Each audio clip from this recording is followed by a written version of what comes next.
And hello, Internet. Welcome to Land Beyond the Mist. We are session 19, I believe. So says my notes. I could be wrong. McFly, tell me if I'm wrong. 20. Welcome back. It has been a Session long... 20. Is it 20? Oh, well. 20. The title's misnamed. We'll figure it out. We'll fix it in It has post. been a long week for me. I'm ready to play some D&D. We've got a new player, which is exciting, and I'm happy to have him here. But before we introduce him, I'm going to introduce the rest of our players so he can see how we do things to start off our sessions in the Miss. So, Rumble, you're second to place in camera position here. I would love for you to reintroduce yourself, tell us who you are playing, and then let's talk about your downtime from the last session you played. Hi, Greg.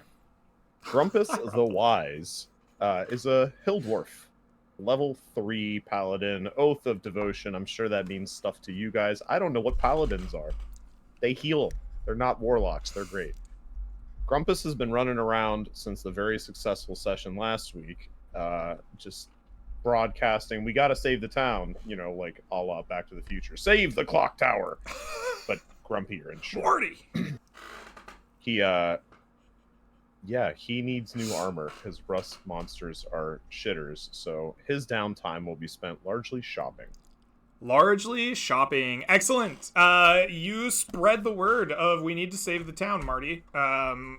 We need to get back to the future.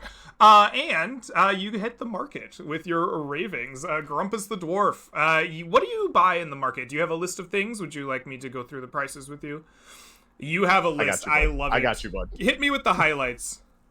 Drop a beat, DJ. I need some chainmail, please. And then Grumpus, in true Grumpus fashion, stocking up for 4 people on the journey, will buy 3 sets of mules and carts.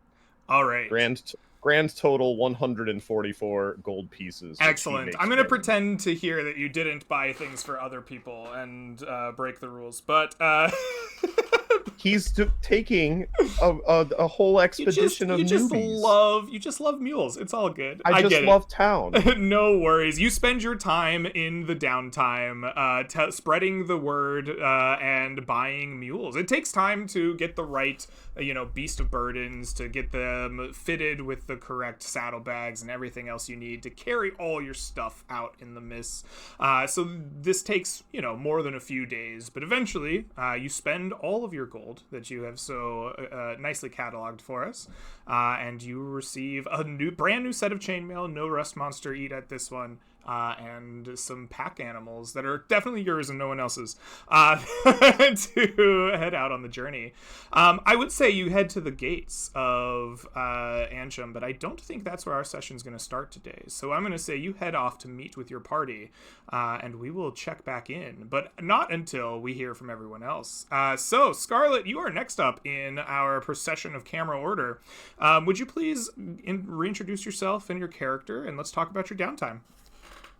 Sounds good. Hi, everybody. I am Scarlet Shadow on Twitch.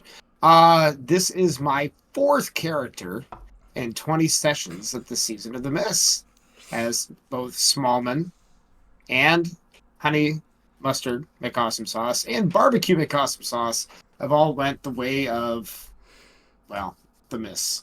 So, strolling into town, seeing up on the job board at the tavern, somebody is taking new adventurers out into the Miss. You see a very grumpy, disheveled old gnome. Silver hair, silver streaks running through his skin, and silver streaks running through his clothes. The edges of dragon scales like poking out from underneath old decrepit clothes, a wooden leg, wooden teeth, and just like shuffles along, brings an ass behind him. A poor not donkey a mule, just his ass. Just his ass. It might detach like the leg and the teeth. We'll have to see. Sorry, you were about to name your mule. Drumbus. Drumbus the mule. Drumpus. Named after the silver dragon that he served for over 400 years. Ooh, okay. I like it. And he shuffles his way through, sees the job posting on it, looks at it, looks around, sees there's a couple of tabs missing, rips the rest of it off so nobody steals his job, throws it on the ground, and then goes and makes his way to the party. But before that, he's going to stop at the library. Because, all right. because good old Vegemite McAwesome Sauce, Mhm. which is this man's name, scraped from the bottom of the barrel of the leftover remains of yeast and whatever the hell else was in that dragon's lair. He's going to go searching through the library. He knows the town is missing resources, desperate in need of them. So what he's going to do is he's going to go through old journals and old logs in the library, and he's going to look for anything or books that denote travel Okay. or travel destinations to the northwest, and see if he can locate any kind of key marks where there might have been civilization. Because if there was ever a travel hub somewhere, maybe there was a building. If there's a building, maybe there's stone, maybe there's metal lying in the ground. You never know. So he's going to go looking through old logs for that. Perfect. You spend your time fresh off the boat, parking your specimen of a gnome down, take out your wooden teeth, and begin reading. At level 1, our library allows you to declare a topic that you're researching. I think you have done so nicely, and you may ask me, the DM, one question that I will answer honestly and truthfully with helpful information. So you are looking for places of interest. What is your one question as you read these journals? My one question is, can I get a landmark somewhere north of Fort Victory, located here on the map? Let me go to our map. We will ping Fort Victory. Yes, please do. Somewhere north of Fort Victory, up here on the map, where there was a travel destination, in the hope that we could try to locate resources there. All right. You spend your time reading these travel journals, and you want to know of a location north of Fort Victory. Sure enough, if we look at our map here, you will find an old dusty tome that was pulled from a recent adventure towards the swamps by somebody unnamed and donated to the library. Battered and muddy with pages stuck together, lots of information missing. You do come across something of interest. There is, in fact, two notable places to the north of what you now call Fort Victory, but what the text calls the Twilight Forest. Deep inside of it is a shadowed, deep castle, the home of somebody that's name is stripped, not by mud or time or age, but clearly by the work of the author or perhaps editor of this page. It is redacted. You cannot read it, but a deep shadowed castle, which I can mark on the map. One Horo, or no, not Horo, that's not a person in the mist, but Borbfield may have seen it briefly as he traveled through the mist. It is in the mountains, in the depths of this forest up here, and I have marked it with our handy-dandy danger token for you. You hear of something else as well deep in the Twilight Forest. It seems that there is a monument of some kind of dwarven make, guarded by automatons, that the journalist remarks upon quite interestingly. He finds that they sometimes seem to move despite appearing as statues. There's not an exact location that you can be given from the text, but it is said to be at the mouth of three kind of joining rivers.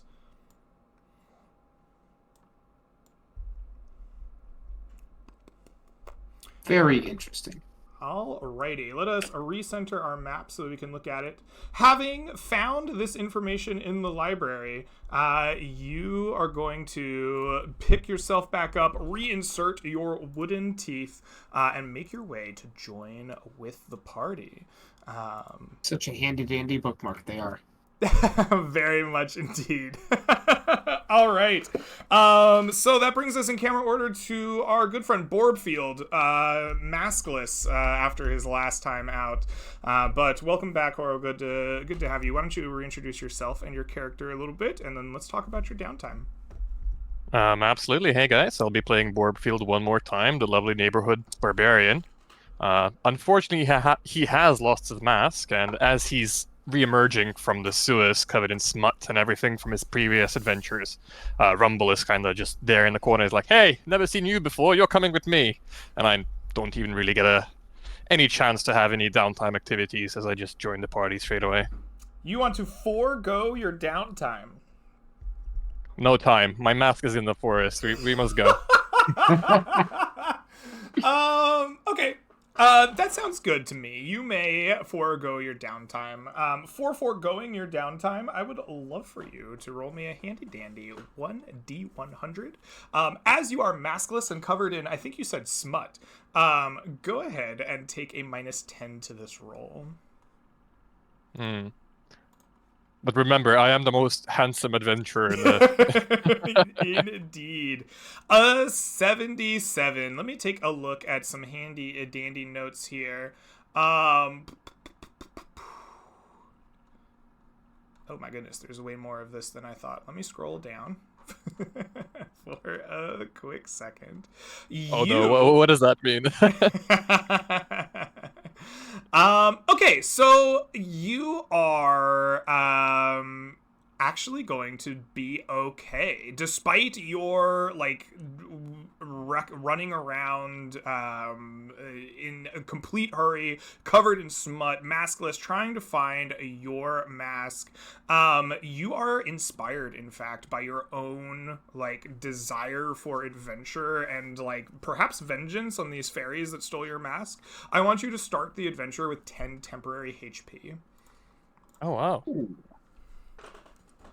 All right. I am the tank. You Hi, are tank. the tank. Have a mule.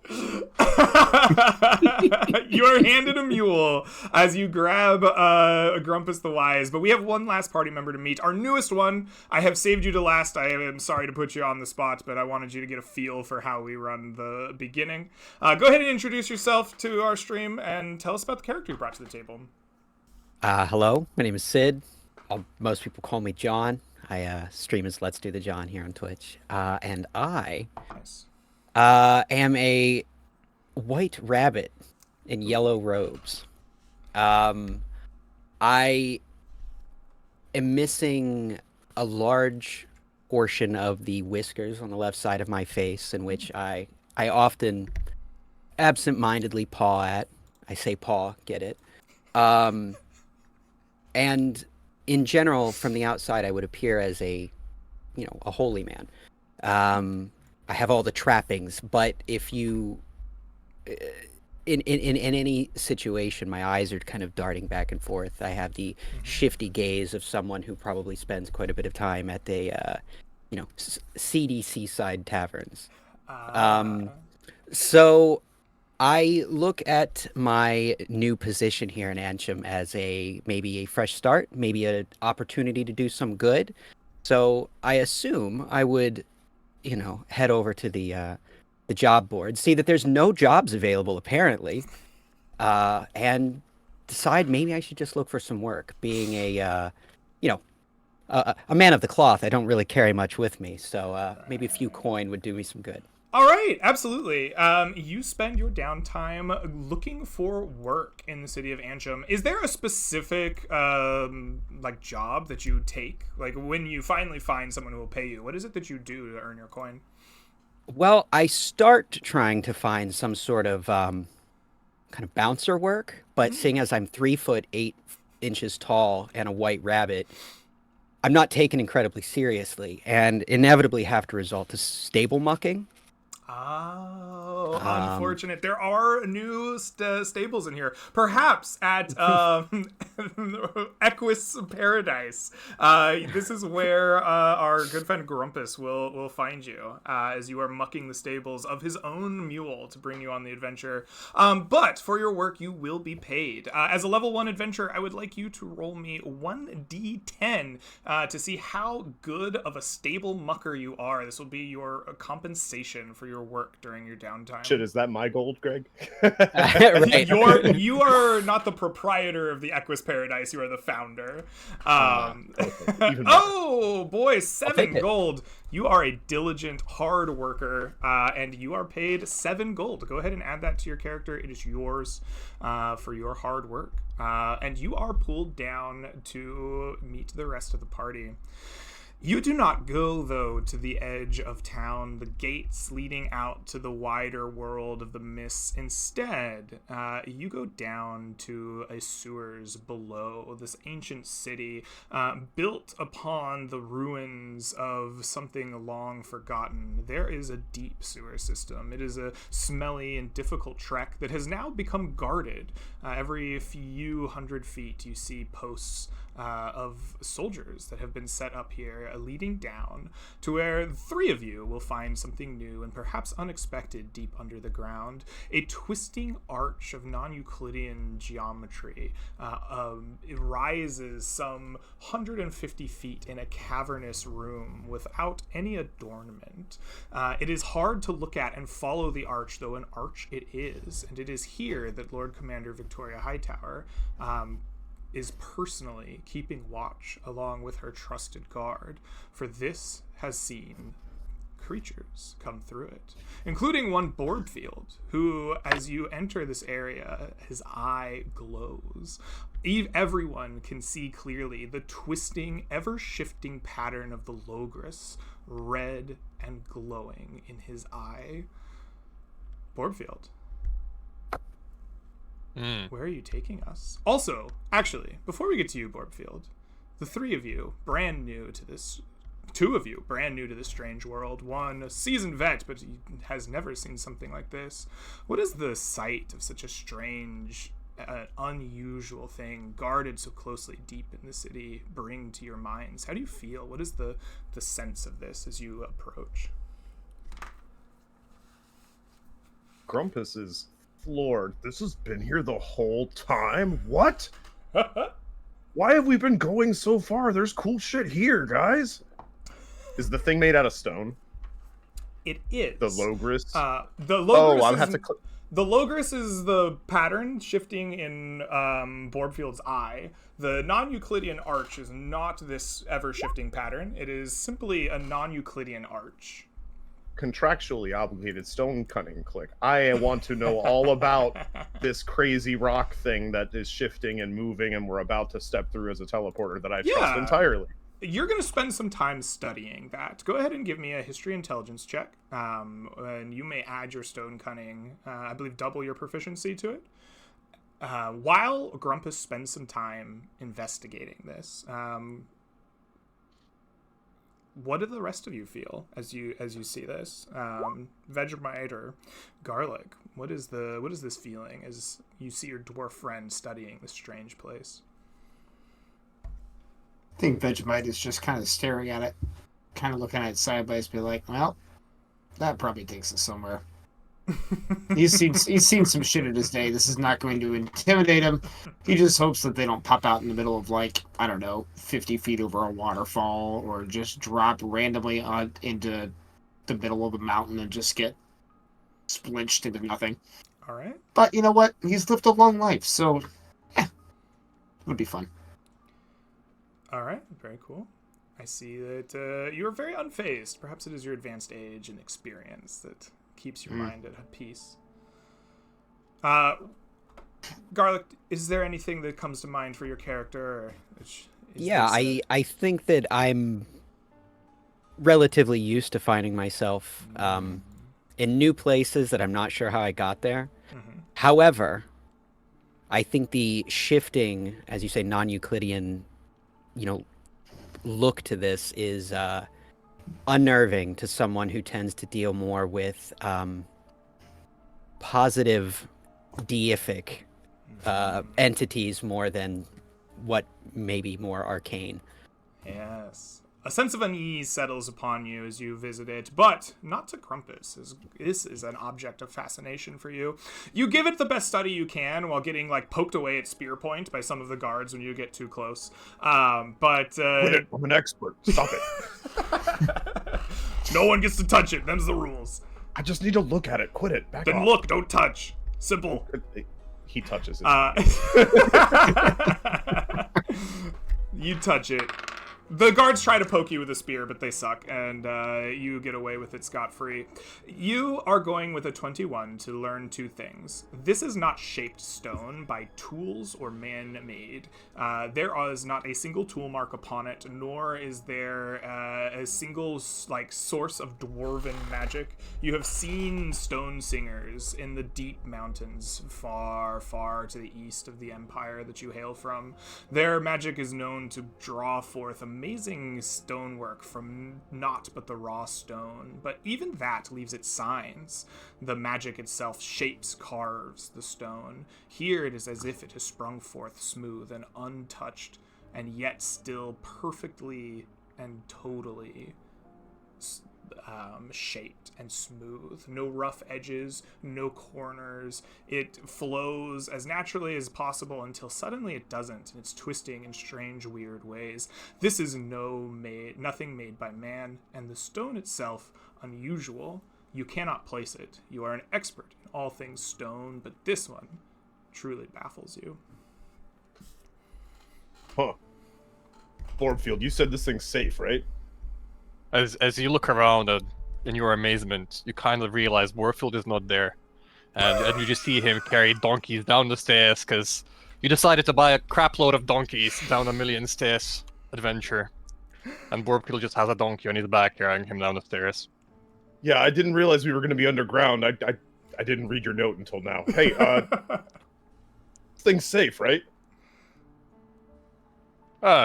Define safe. Good answer. I'll take it. With that, you show your note of work to Lord Commander Victoria Hightower herself. She eyes you all with the most side-eye you've ever seen. Like, just absolute withering stare. But eventually will hand to you your 3 rations, of which you are allotted by the city to start your adventures. And she gives a briefest look to you all and says, "Good luck out there." Which Borbfield will lead the way through the center of this arch. You feel immediately the twisting pool of locations everywhere around you as your eyes flash. You and you alone seem to have the ability to touch this strange magic and to follow it across its ever-shifting and strange paths using the eye that glows so brightly now. Borbfield, which path do you follow, and where do you take the party? I would like to follow the path leading to the northwest, to the forest, on this side of the river. I reckon for a second Borbfield teleports us to the wrong location, and there's all sorts of evils, and some sort of dread fills the room for a second, and he's like, nope, wrong way. And then we follow northwest. Ever so slightly, the Eye of Sauron blazes out and scares everyone, but it passes in but a moment, and you follow the correct path, twisting your way through ancient and forgotten magical passages. It is gone and over in a blink of an eye, and the party emerges in a familiar to Borbfield but unfamiliar location to the rest of the party. Up to the far northwest of Ansham, in a deep, gloomy twilight forest, the trees oppressive, the river gurgles almost sinisterly around you as you step forth from the twisting, strange arch that rises above the river, your boots splashing in the waters below. You hear the ever so soft and slightly distant but never out of hearing giggles and cajoles of fairy-like voices.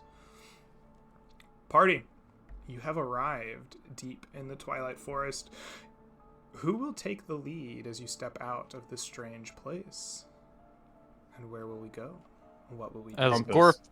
Go ahead. Go ahead, Grumpus. Take it. No, I take was it. going to say as Gorefield kind of takes us out of the teleporter, or out of the ever-twisting stairs and whatnot, Gorefield would straight away like to follow the giggling of the fairies to try and retrieve his mask. Without hesitation, you stride forth, marching towards the voices as best as you can tell. In the same fashion that they did before, they flit and flirt just at the edge of your hearing. You can almost see them. You swear they touch the edges of your vision as you twist your eyes back and forth. You never do quite catch sight of them. You never can quite find them. You walk aggressively in a straight line, yet somehow keep ending up in a circle right back where the rest of the party is, looking at you probably in some kind of confusion. Party, as you see Borbfield staunchly marching in circles, trying to follow these voices, and you step into this strange twilight forest, dark and gloomy, even more so than a shadow. What do you feel? I think Welcome back. Vegemite will lean over to Grumpus and go, "Which way do we need to go again?"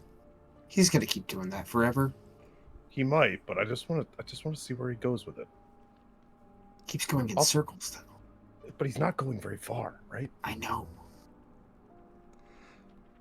Borbfield, make for me a survival wisdom check at advantage, because you've met these fairies before, and they have taken something from you. After a few circles, you try to get your bearings, and let us see if you can actually find the track of these creatures. Absolutely. I just choose to go the galactic north, and I probably run into the fairies. It is a true good decision to go galactic north. As we have established over and over again in the Mist, it is the one true cardinal direction, and it makes its way through the magic of these creatures in a surprised and almost frightened shrill. You see a pack of 6 small pixie-like creatures gasp as you break through their magics and find them. They are playing in a pile of odd trinkets, many of which you do not recognize, of various misshapen forms, but one, and most important of all, is a great big mask of none other than Gorefield, your hero, covered in mud and blood, and who knows what else. It stands in the pile. These twisted pixie-like creatures have used it as their, cat house. They're playing on it. They're dancing through its eyes, sitting on the... Actually, we canonically say it doesn't have eyes. Dancing through its mouth, sitting upon it, perched like birds and cats. The party hurriedly catches up to you as you all realize that he didn't come back in a circle this time. As you see these creatures playing with your mask, what do you do? I go galactic north and grab my mask if I can. All right, you rush out to grab this mask. The pixies are going to be surprised, but they are going to try to hit you with some magic. I would like for you to give me a dexterity acrobatics or strength athletics check, your choice, to hit them with a burst of speed and energy that they cannot react in time. Well, I have both. Okay. Would you allow to rage for me before I go grab it? As I see it, and I just it's mine, I must have it. I would like to rage. To get You have to advantage on spend this the check. rage. It will be a resource that Absolutely. you've used. But yes, I think Absolutely. them finding your stolen property will definitely send you into a rage. All right, with advantage, you have rolled a 22. That is successful. They begin casting their fingers, their voices in one shrill magic, but you burst forth, rip the mask from them, and it sends them scattering, breaking their concentration. And in a flash, the party sees them all disappear, the rest of their trinkets taken with them. You stand in an empty, gloomy forest, but Borbfield, you have once again found your great mask. Reunited at last. There's definitely tears under the mask, but it's already on my head. And I kind of look at the party with a, I guess, emotionless expression as there's a mask on my face. Indeed. Who are you? What have you done with Gorefield? I'm Gorefield. Prove it. Do you pick up the donkey and put it on your back? No. I mean, I'm Gorefield. I'm pretending to be Gorefield, so what are you asking me to do? I was just making a joke because you're wearing a mask now. We can move on. Oh, okay. I do have like 8 intelligence, so I do apologize. My wisdom is not very high either, so this conversation goes on in a dude where's my car fashion for at least 5 more Excellent. minutes before we vamp on to the next scene. All right. You have successfully traveled here, vamped onto a new scene, and are sitting in this deep forest next to the gurgling river. The voices have subsided for now, something that perhaps you are used to, but Borgfield is not, as every moment of his journey here was cajoled by these voices. But the party has arrived, ready to explore. Where do you go? What do you do? Who is going to take the Greg. lead in our first bit of our mission?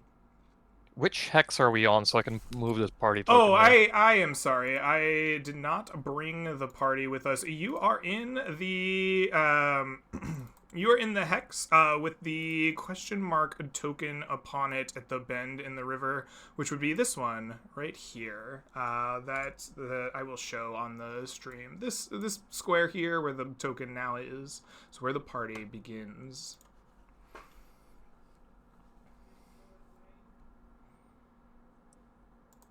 Grumpus consults a much nicer than last week drawn melody map because he's really wanted to be prepared this time and wants to know exactly which direction Fort Victory is. Mm-hmm. And says, "Lads, we got to go this way." And he points east and southeastish. It's along the river. We got at least a day's worth of travel.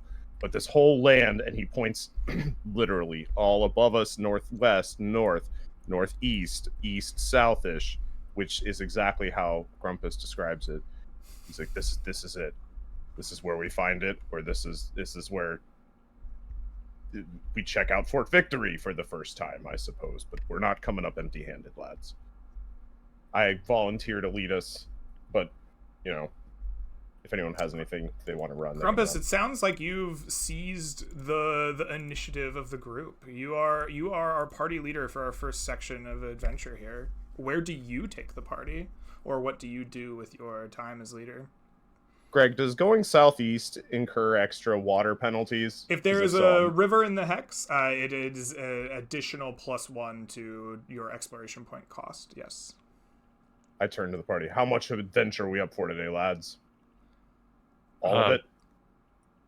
As much as we can spare. I don't have much time left in this world. I want to see something fun before I die. Got it, old man. We're gonna cautiously travel to the northeast. You travel to the northeast. You leave behind the thickest part of the forest here, kind of back to where the shadows are their least dense. You make your way away from the river, leaving its burbling and gurgling behind. Though it was sinister, it was soothing before, because now there is complete and utter silence. Nothing but the clink of your armor and the beat of the hooves of your animals fill the sounds around you. And the shadows are unrelenting, though less deep and gloomy. They leave you in naught but twilight, even as you leave the trees behind, and there are largely flowing grasslands. As you march, I will cost your 1 exploration point, bring us down to 5. Would you please roll me a D100 on our encounter table, Mr. Grumpus, to see if you are accosted in your silent march? 19. A 19. Very nice. In the Twilight Forest, our encounter table says this is a calm day with no encounters. You march for some time before eventually tiring, needing to rest your many mules, and a new party member will take the lead, as there was a not of note during this bit of adventure. Who among the party will lead us for the next part of our exploration out here in the mist? Grumpus turns to Borbfield. You already have done a great job at finding stuff. You want to take a look around here? Show the new guys what's up? Sure. Why not? As Warpfield kind of flexes his muscles and he goes galactic north exploring the hex. Okay, you are going to, instead of move the party, you are going to explore the hex. You say you go galactic north, Borbfield, but beyond the direction of your search, how do you search this hex? What do you do to find its secrets? I reckon I would like, for the very first time, try to commune with the eye. Outside of the teleporting powers, try to explore what it really sees. So I close my regular eye, and I try to utilize the Logos to do the exploration. Maybe try and see something that my regular eyes wouldn't see, All per right. se. Absolutely. You lean into the magics that you are new to in your eye, attempting to see them. I would like for you to roll me a perception wisdom check, very basic, at disadvantage, as the ever-twisting, shifting patterns are unhelpful and are difficult. They lead you many places, but none of them are leading you to the same place, and all of them seem just as equally important, dividing your attention.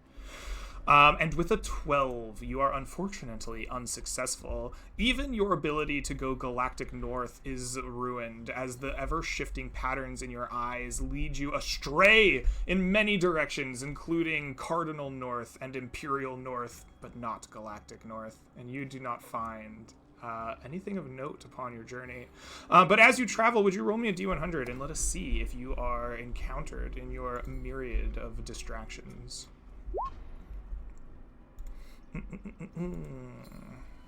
Roll 20. I have so much pride in my stride, and I go like, with no shame, nobody touches us. Like they leave us alone, 100%. I have the two newbies. On a 24, two you are newbies. correct. I'm sorry, what was that? Oh. I was just gonna do some dumb flavor shit.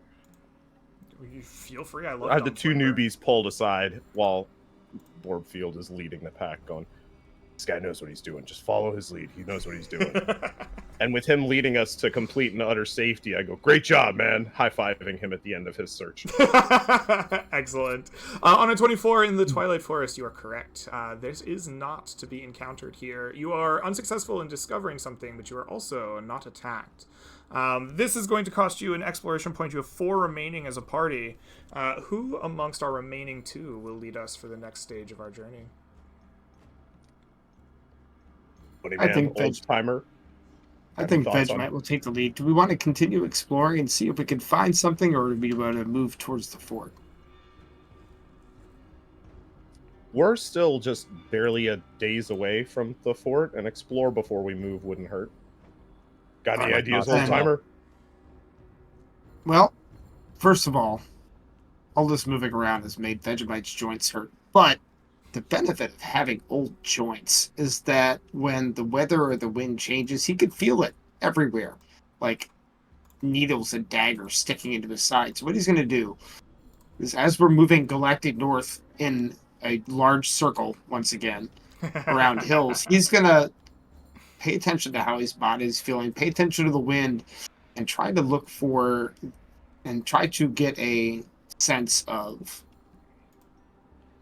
we're going to look for areas where he's feeling that twinge. He's looking for water, Greg. You're looking for water. Yes. By looking for water, what I'm saying is when I'm moving down, I'm getting the lay of the wind, I'm checking the lay of the land, and as I'm moving and crunching and I feel myself getting a little bit more pain as I move down hills, I'm going to look for where water might come through, because that's where we're going to find civilization, or old civilization. That's where we're going to find old structures. All right, I understand. I would love for you to give me a survival wisdom check then, as you listen to your hunches. What check is that going to be? Survival wisdom. You got it. Yeah. Flat D20 for me. You listen to your That's a gut, 7. trying to find water. Do you know what's really distracting? What? Your body feels that river. You can't hear it anymore, but your old bones, that running water, it's rushing around, it's distracting. Your vibes are totally off. You can't get any water feeling out of your old senses other than that river behind you, and you don't find anything during your hours of searching and listening to your aches and pains. But during this hour, are you encountered? Would you please roll me a D100 to see if there is sure will. an encounter that we might play out here? Yeah, An that might 80. be something. Beautiful.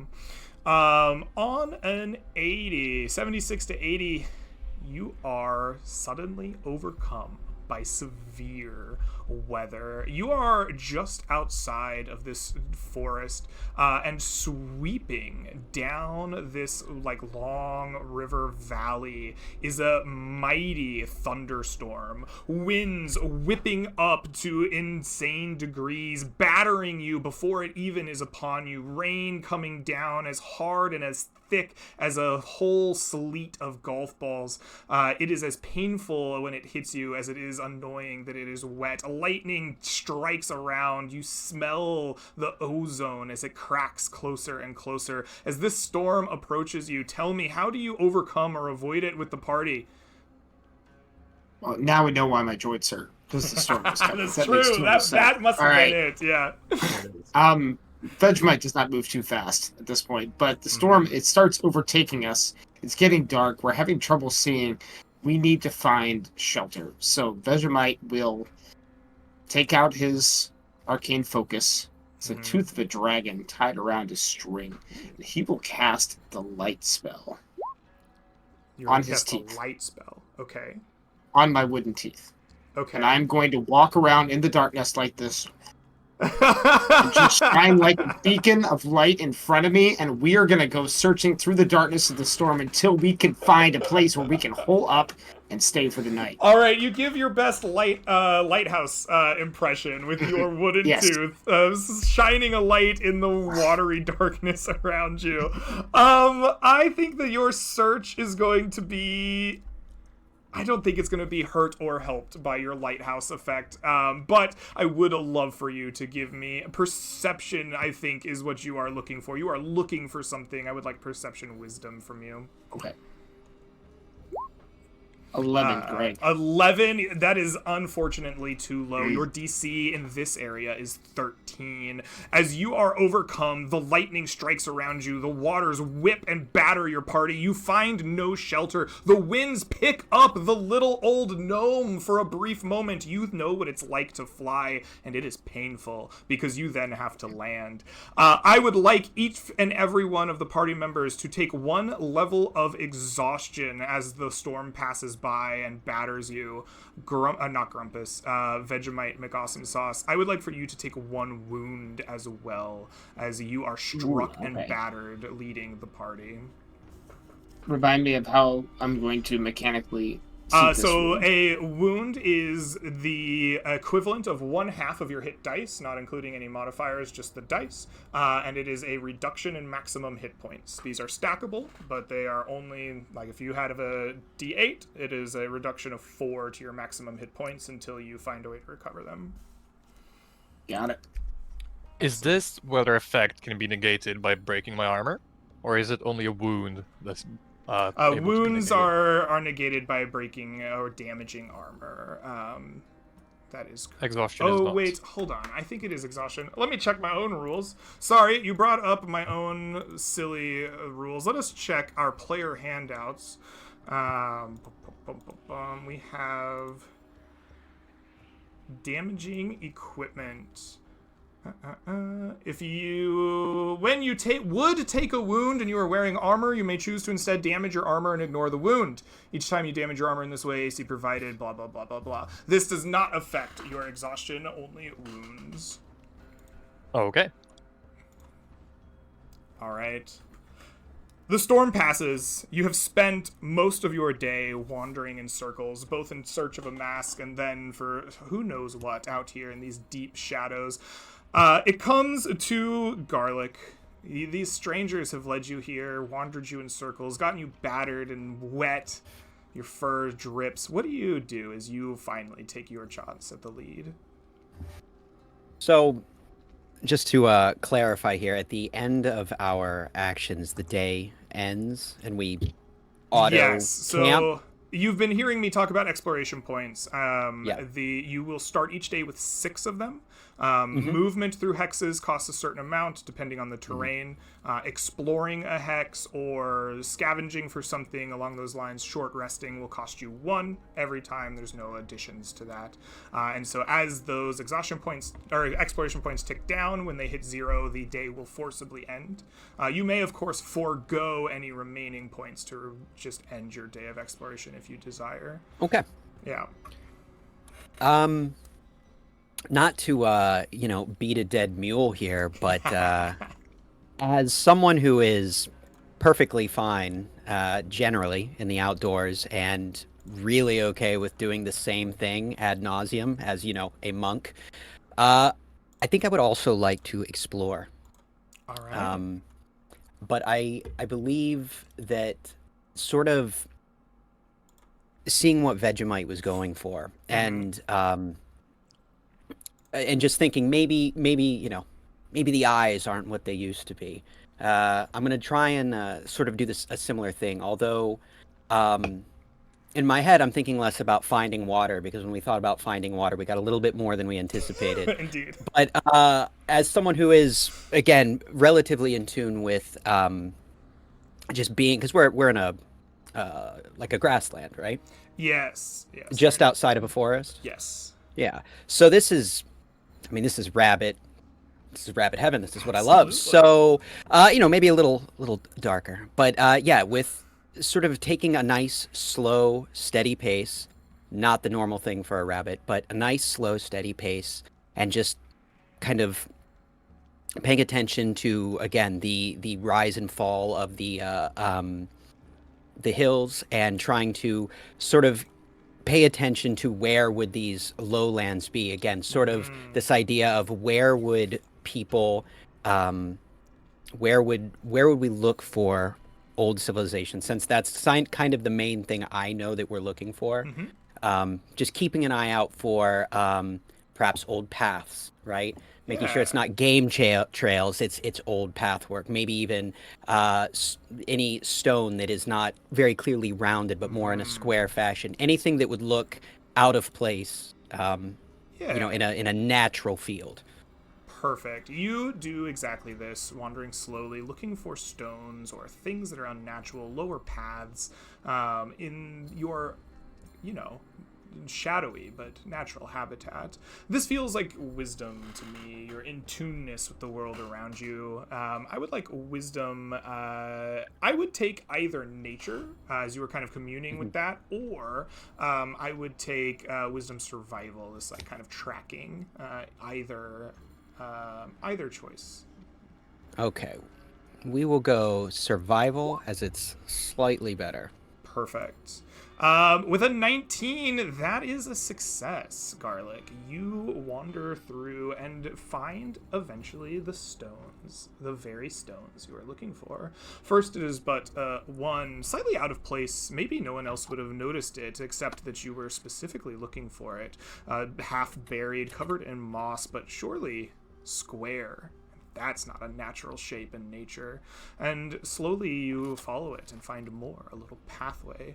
You march for an hour or so down, a few more here and there, until eventually you find your way into crumbling stone ruins.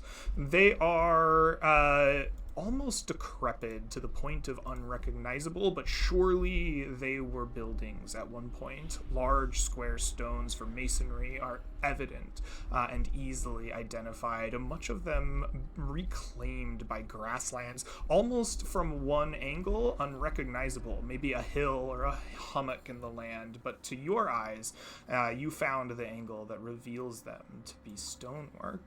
As you approach these things, there is definitely tracks here, though they are not tracks you recognize, not rabbit nor wolf. They walk on two legs, but they are not man-made. You do not see any sign of them, but they are fresh enough to know that they've been here recently. I'm gonna make everyone aware of these tracks and see if anyone, is anyone familiar with this? I'm not much of a tracker of living things. Do they look like gnolls, Greg? They do not. You have run into these creatures, gnoll-like, but twisted, feathered and furry, clawed and beaked. They're twisted and unnatural, and they leave behind a twisted and unnatural footprint. And while these are not human, they are shaped normally. They look as if they are not this mass of strange growths that you have fought that we now call the gnolls.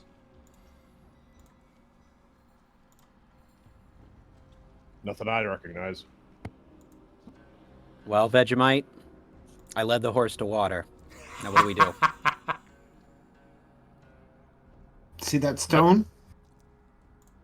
That one? Very strong. We should put it on the donkey. All of it. I'll stand over here and supervise. I peer to our bemasked friend. As a very small rabbit lifting stone, you know. Not my purview.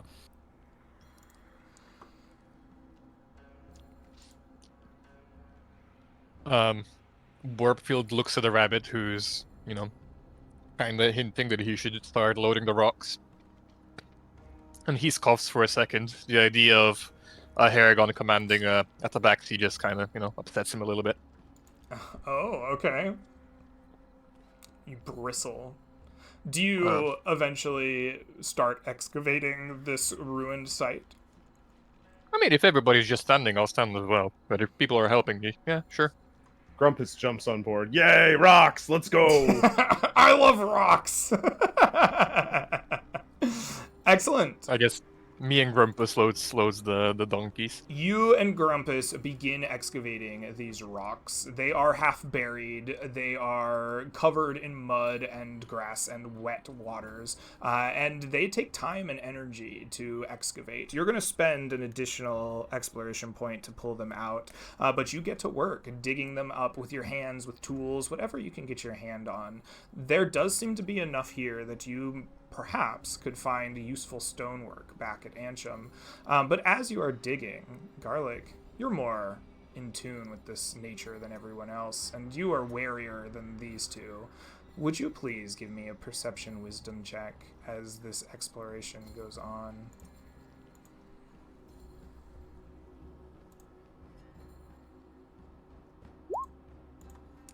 Ooh. Ooh, brother. You get the vibe of prey. You know what it's like familiar. to be hunted. You don't see what it is, but you know. The chill runs down your rabbit's spine. Something hunts you. My eyes are shifting more than normal. And I'm just sort of peering around into the darkness, really very on edge. And I'm like, you know, hey guys, I might be able to help you with the digging over there. And I kind of get a little closer.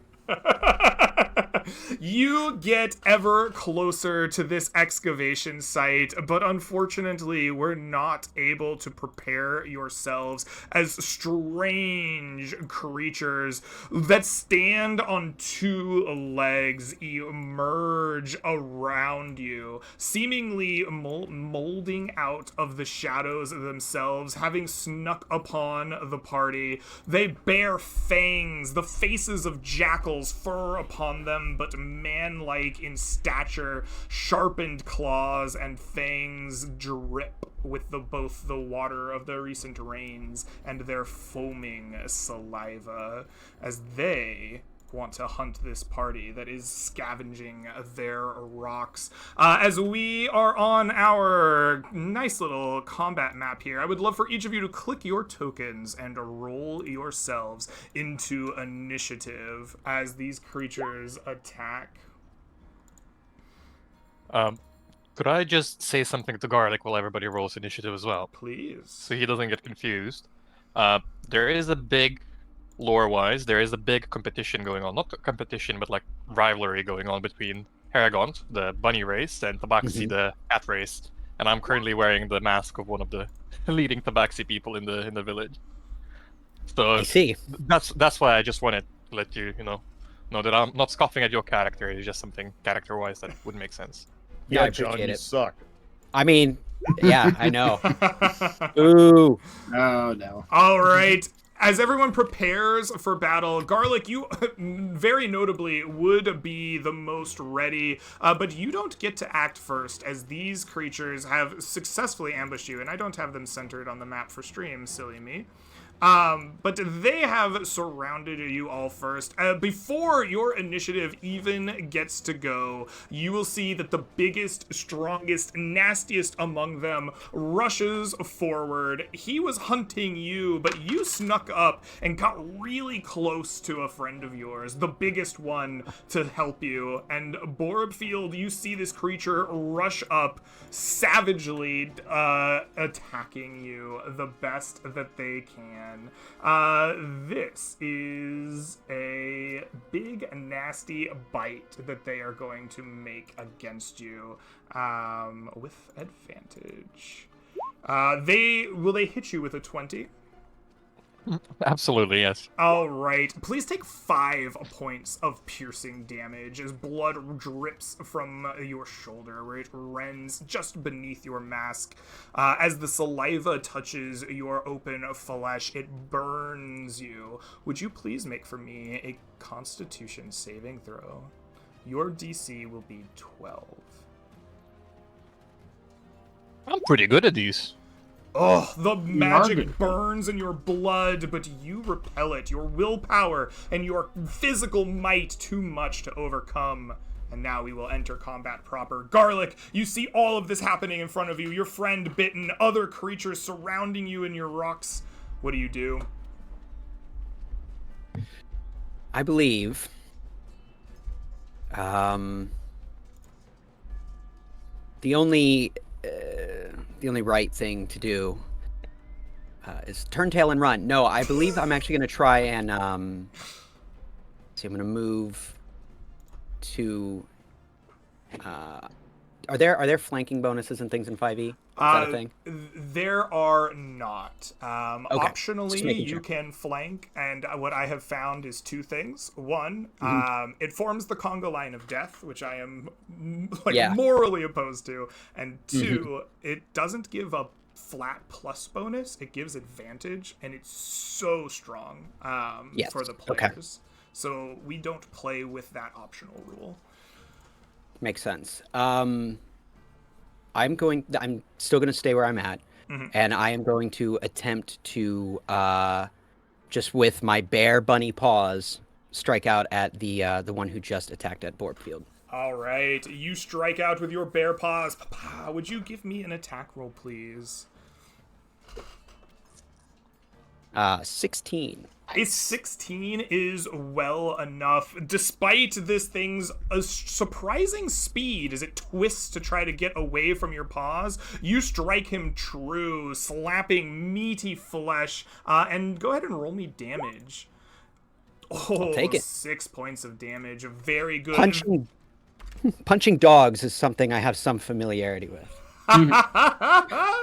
Excellent. You have familiarity with this, and with a satisfying grunt, this thing stumbles back away from you. You can finish your attacks on it if you have bonus action flurry or something, but it will actually stumble away from you as you finish beating on it. Again, just to make sure, because I do have the ability to do an extra bonus attack unarmed, but you do have a singular bonus action per round? Correct. You have Okay. 1 bonus action, 1 action, and your movement Okay. in each round that you have. In addition, Okay. you have a single reaction each round, which you can use on your turns sometimes. If you have a counter spell, for example, that would be a reaction. Okay. Or other features that might. Those In are that your case- 4 things. Yes, go ahead, Vegemite. Greg, all of your tokens are linked. They all took 6 damage. Oh, beautiful! I love it when they do that. Okay, Oh, let me fix that. I'm Hi. while you're doing that, I'm going to hold and just, well, not capital H hold. I don't know if that's a thing in 5e, but no, I'm done. You are done. I- All right. I'm ready. I prepare. Perfect. You move on. The creatures then will go instead as these beasts turn not towards you at first. This one that you have punched, it has tasted blood and it wants a Borb field. It turns to you and tries to strike out once more with its bite. This time, though, you are not surprised by it. It will miss, like grinding its teeth against perhaps your armor or your mask, unable to get its slabbering bites in, but then its friends get to move as they try to heal themselves up here ever so slightly because I screwed up their token. Excellent.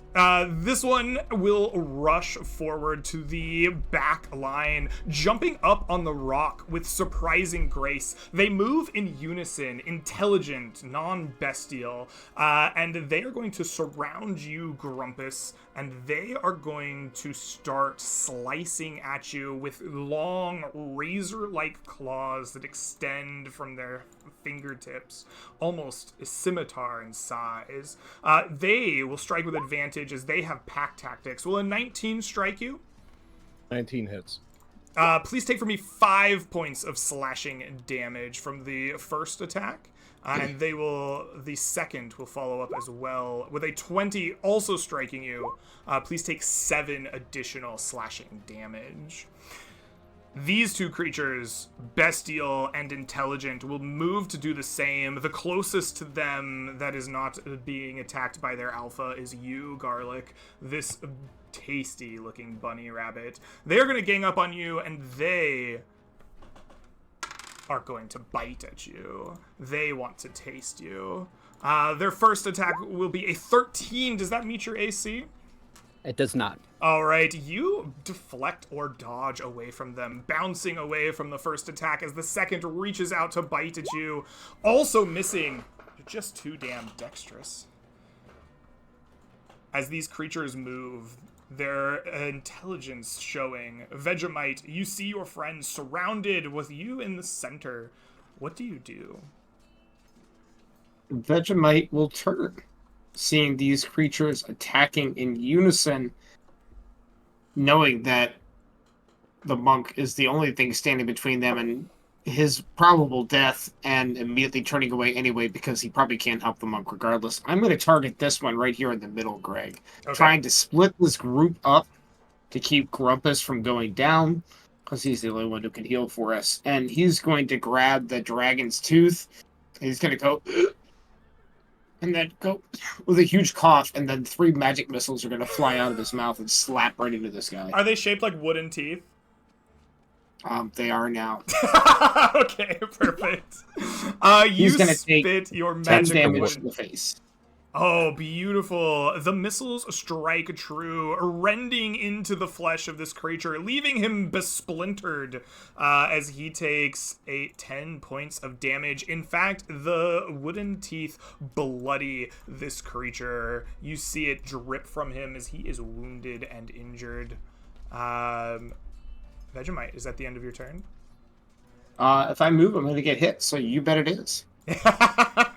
Excellente. You end your turn staying as still as you can be. Borbfield, initiative comes to you as you are staring down the biggest alpha of this pack. It has bit into you. What do you do? I kind of shrug it off for a second. Unfortunately, I can't leave the pack to help the little bunny there, because I would probably go down being surrounded by them. So I reckon I'll just pull out my longsword and I'll try to stab the nearly dead creature as I rage. All right. You fly into a rage, seething behind your emotionless, serene mask. You strike out with your sword, but the creature bats it away with its long, knife-like claws extending from its fingers. That's pretty much all I can do. All right. I'll kind of just shrug off the alpha, like, just to get more attention, just to make him more angry, you know? Put my shield between his teeth or something. Ooh, all right. You give a provoking shield gesture at the creature. You find this to be successful. It is enraged, howling at you. But it's cut off because you got its shield right in its mouth. Grumpus, as your barbarian friend enrages the strongest of them, you are surrounded. What do you do? Well, you said shield, and I was like, how did you know I was going to be bonus actioning Shield of Faith to not die? All right. That top middle one did not go down. I think I'm going to try and make it die. Perfect. Grumpus will, with his Morning Star, swing out and hopefully fell this beast. Shimmering warrior. magic surrounding you. Your Morning Star rips out. 15. A 15 is enough, breaking through your exhaustion. Go ahead and roll me damage. 10, please. 10 Hey, piercing. kid. Describe to me how this creature is felled by your blow. I'd like to think after the comedic miss swings of last week that the Morning Star gets a little bit of a golden shimmer to it. Not a glow, but just a spark of, hey, bud, I got you. A little wink from the warrior saying, don't give up, keep swinging. All right. Maybe there Also, was the some thing divine just intervention. explodes. It just explodes. Explodes. That's what you were asking for. Perhaps there is divine intervention, perhaps not, but your Morning Star glimmers in the shadowy light of this forest and then explodes a creature. Garlic, you see this happen. The might of your paladin plain to see, but you have other pressing matters. Two of these creatures want your blood. What do you do? Well, knowing I could probably hop over and help Borbfield, but seeing the tooth-spewing old man next to me, disgusting, by the way, but I decide not to move, knowing that this may be bad for me, but I can't leave an old tooth-spitting geezer alone, so I'm going to attack the...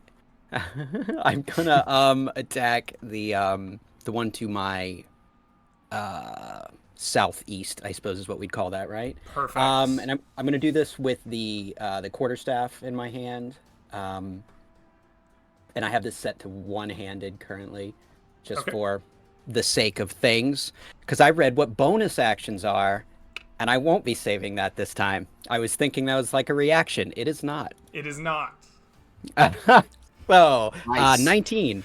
Your 19 is true, sliding from your hand like that epic movie with the turtles. You Donatello this creature with your sudden equipment of a sharp quarterstaff. Go ahead and roll me damage as you wrap him up the head. 9 bludgeoning damage. You see that you leave more than a mark, bloodying this creature with the strength of your blow. Okay. I am then going to, after that Donatello-ass thrust, use my bonus action for an unarmed strike against the same one. All right, you follow through with an unarmed strike. Is it a kick? Is it a punch? How do you unarmed strike this man? I was thinking punch, but you say kick, and I kind of like the idea of a thrust with the staff and then a kind of bounce kick off the back, leading from that.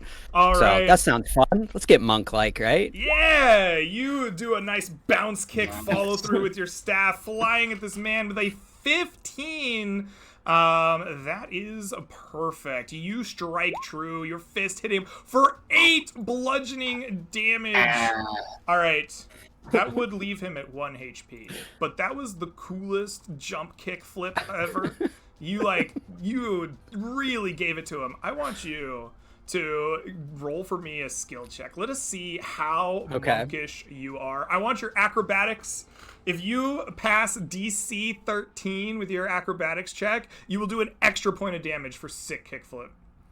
I love that. Do a Yes. kickflip. Oh, 24 work for you? Oh, you're the best monk. Yes. It's not just a kickflip. It's like a spinning kick around your staff like a video game ultimate. And this donkey falls. Love it. Excellent.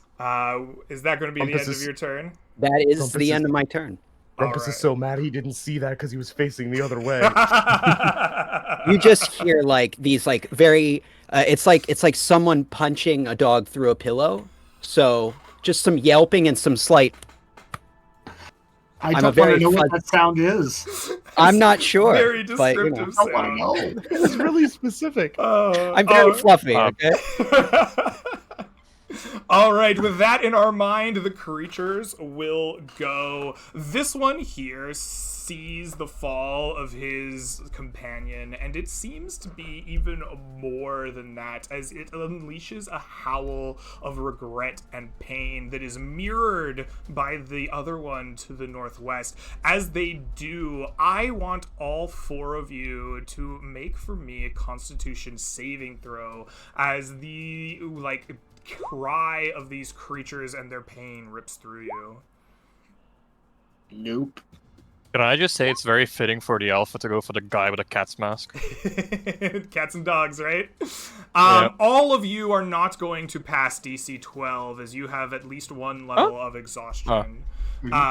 Which means that you are afraid. Something about this howl and its pain ripples down your spine. You know what it's like to be hunted, and it is driving you silly. You will have disadvantage to strike these creatures from here forward. As that is their turn, this creature, the alpha, the biggest among them, he cares not. He is beyond the mere companionship. He attempts to attack. He wants to slice at you now with his claws, open you up, Borbfield, as you have proven a tough nut to just bite into. As he slashes with a 13, I don't believe he can hit you. And he is going to go ahead and spend his legendary action here as his companions have fallen. Upon missing you, he is going to attempt to shove you to the ground under his weight. He can't claw at you. You block it with his shield, and he's going to try to just push you down and make you prone, pinned under him. Would you please make me a contest of athletics? You may choose to use acrobatics if you would like to escape, but I know you're a barbarian. 21. Beautiful. He fails to do so. You deflect him back, and Vegemite, seeing this happen, it comes to your turn. I think that Vegemite is going to, first of all, go, oh, slow down there, buddy. And then he's going to turn to this one down here that issued the howl, and he's going to, I'm going to cast a spell, but I don't know how I want to flavor this. I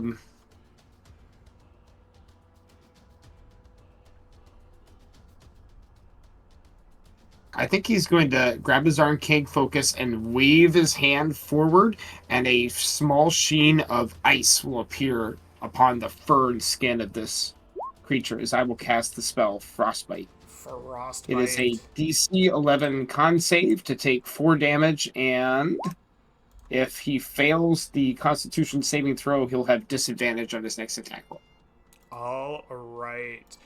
He will make the save and fail at it. You see the ice just coalesce around him, the dripping water from the previous rains freezing upon him. Go ahead and roll me some damage, my friend. It rolled on the first one. 4 cold damage, Greg. Oh, I see it up on top. Okay, perfect. It coalesces around him, freezing parts of him, cold and chilled. You leave him chittering. Garlic can hear the rattle of his fang-like teeth in his, maw. It is a disconcerting sound. We got this one, Cat Boy and Grumpy. Go get him. Borbfield, it comes to you. You have deflected this attempt to shove you to the ground in a show of strength. What do you do?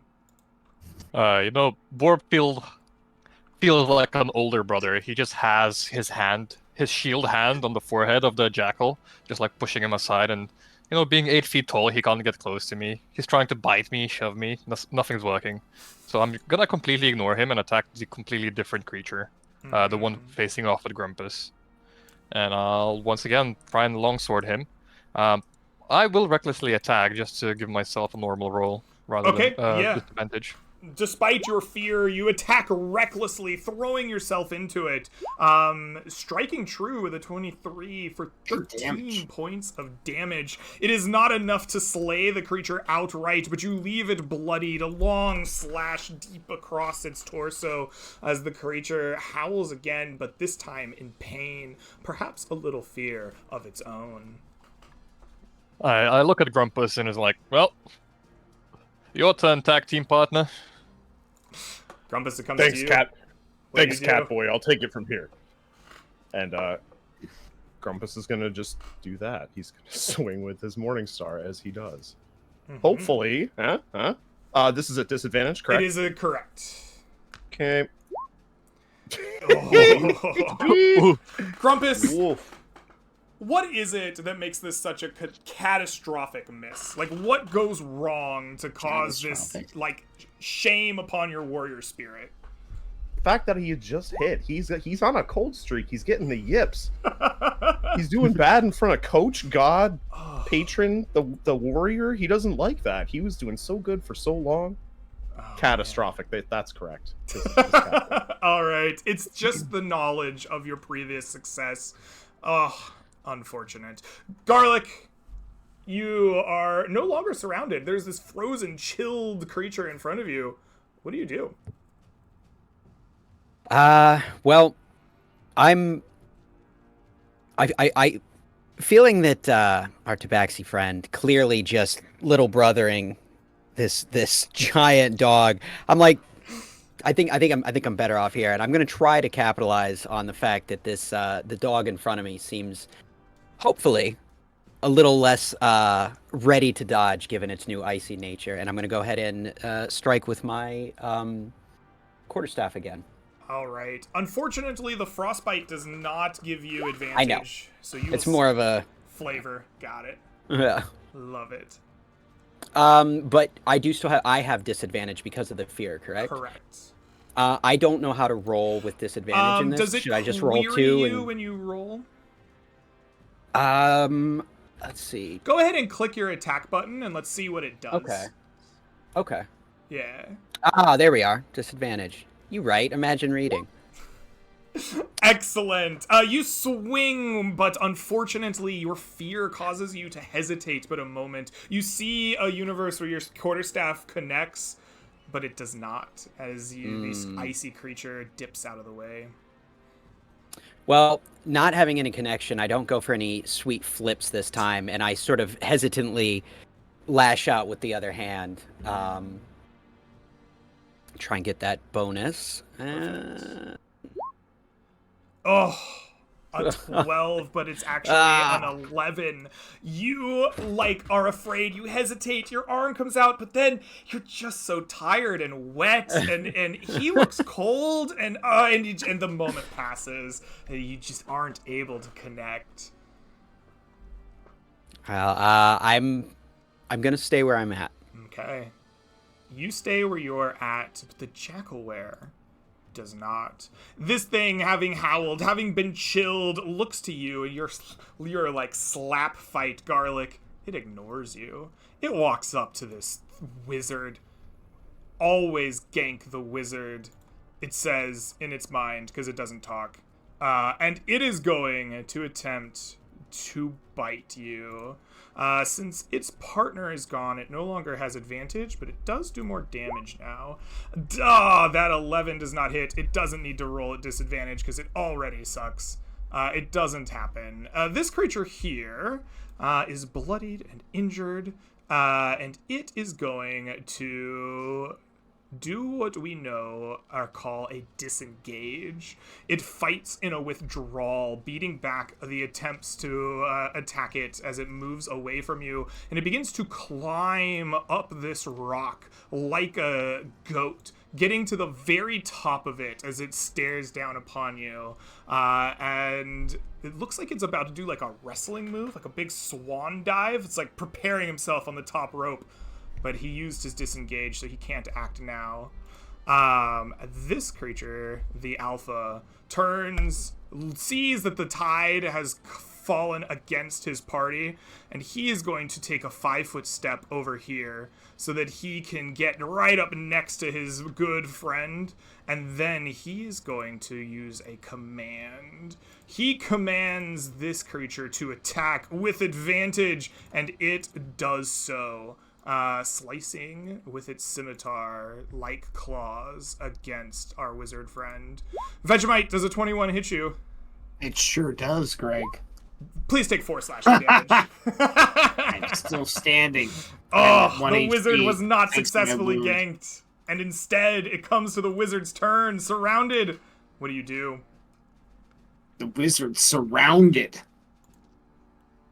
Will do what he can do best. He will go, and then he'll just go and kick 2 teeth around his shoulder, aiming at this idiot on the top rope here as I fling 2 magic missiles against him. And then I look at the guy who's semi-injured next to the Haragon, the one I chilled, and just go and snot rocket my last missile right in his face. Oh no! 2 wooden teeth and a snot rocket. Go ahead and roll me the damage for the wooden teeth first. 7 points of damage is enough. The creature dies and falls off the top rope, but back against the ground behind him. Your snot rocket flies and strikes. Go ahead and roll me that damage for 2 Just 2 more. for that one. All right. This creature is cold, battered, but not dead. Is that the end of your turn? I'm surrounded at 1 HP. Ooh. I will one more make than a you need. statement as I end my turn. I'll be like, you want to eat these other ones. My bones taste like dust. That's it. Boardfield, you see this old man taunting, oh well, not taunting, but telling them to go after someone other than him, as your big man kind of left you high and dry this turn. He didn't fight you. What do you do? This definitely feels like a raw match. Like somebody's trying to RKO, gets slapped off the ropes down. The big guy just leaves the other big guy standing. It's so weird. Such a weird fight, I swear. But this alpha is gonna regret it, and I'm gonna sneak behind him. And with my entire 8-foot frame, I'm gonna be so sneaky as I stab him from behind with my longsword. With normal attack as I recklessly attack him. Please do. Ooh, you attack recklessly, striking true with a 20, dealing 8 points of slashing damage. It is, well, that's a 19. It still hits, doesn't matter. You do not slay the alpha, unfortunately. You bloody this creature, leaving it close to death's door, but it still stands. I don't really have a bonus action thing, I'm afraid. All right. That's your turn. Yep. Grumpus, it comes to you. You're no longer surrounded. Everything's kind of chill right now. What do you do? Slightly more than the 5-foot tactical reposition. I'm going to do a 10-foot tactical reposition. Whoa. Be like, okay, Grandpa, back up. don't angry. Look, we're not done yet. I appreciate the enthusiasm and swing at the big ugly one. You swing away, Morningstar Still at flying disadvantage. out. There's no check to. You are at Boost that at the end of the disadvantage still, Okay. correct. Jesus Christ. Oh. The fear. Wow, Rumble, I'm lingers. really considering changing my tag team partners. I'm trying, They're boss. just- The first one worked just fine. Garlic, it comes back to you. You see them teaming up on your frail old man friend. What are you gonna do about it? Yeah, it's disheartening. As much as I may not enjoy the tooth antics, you can't argue with results. So I think seeing this larger one sort of knocking on death's door, I'm going to sort of change focus and try and take this down, hoping that maybe the death of the alpha may scare off the lesser pups, right? So I'm going to attempt with disadvantage, an attack with my quarterstaff again. Okay.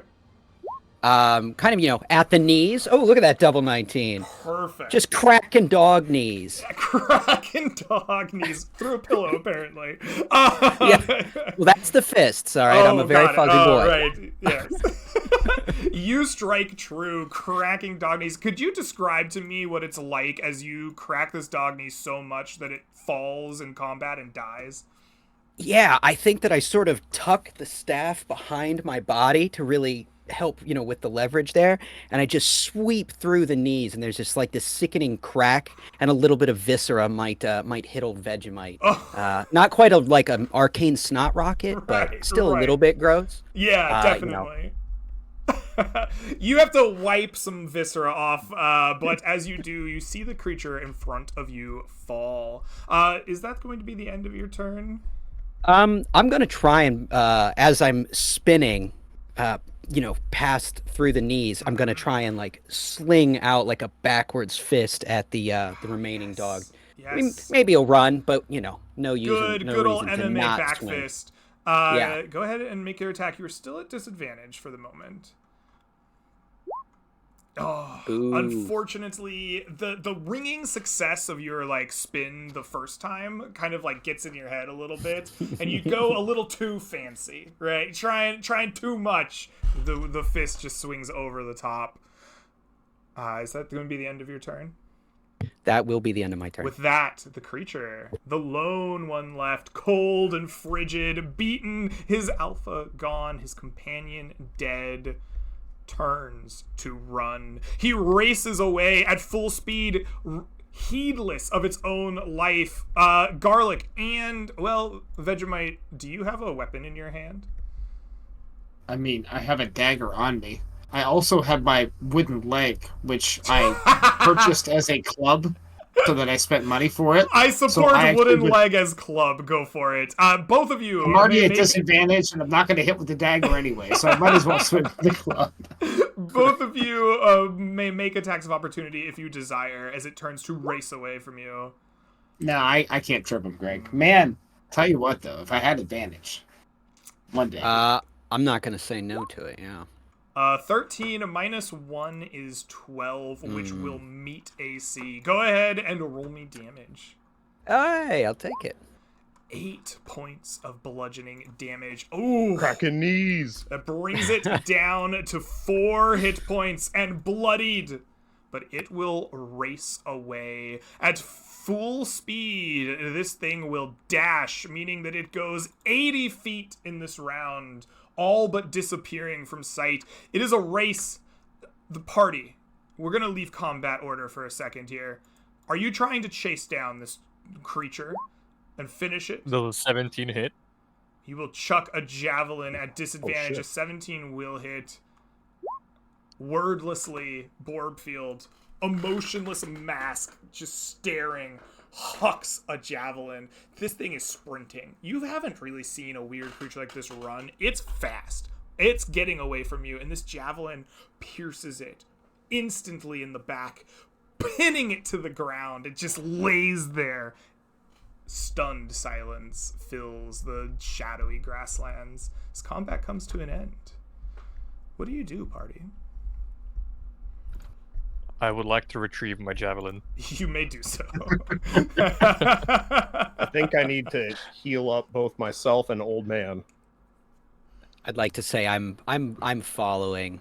I'm just following our large tabaxi friend, just kind of clapping like that was such a good throw. I can't believe that was amazing. That was amazing. What do you need, As Brian? you, 4? as you call me at the back Yeah, seat, I I need smile. 4. That'll put me at full. Take your 4. Okay. I will be laying on them hands.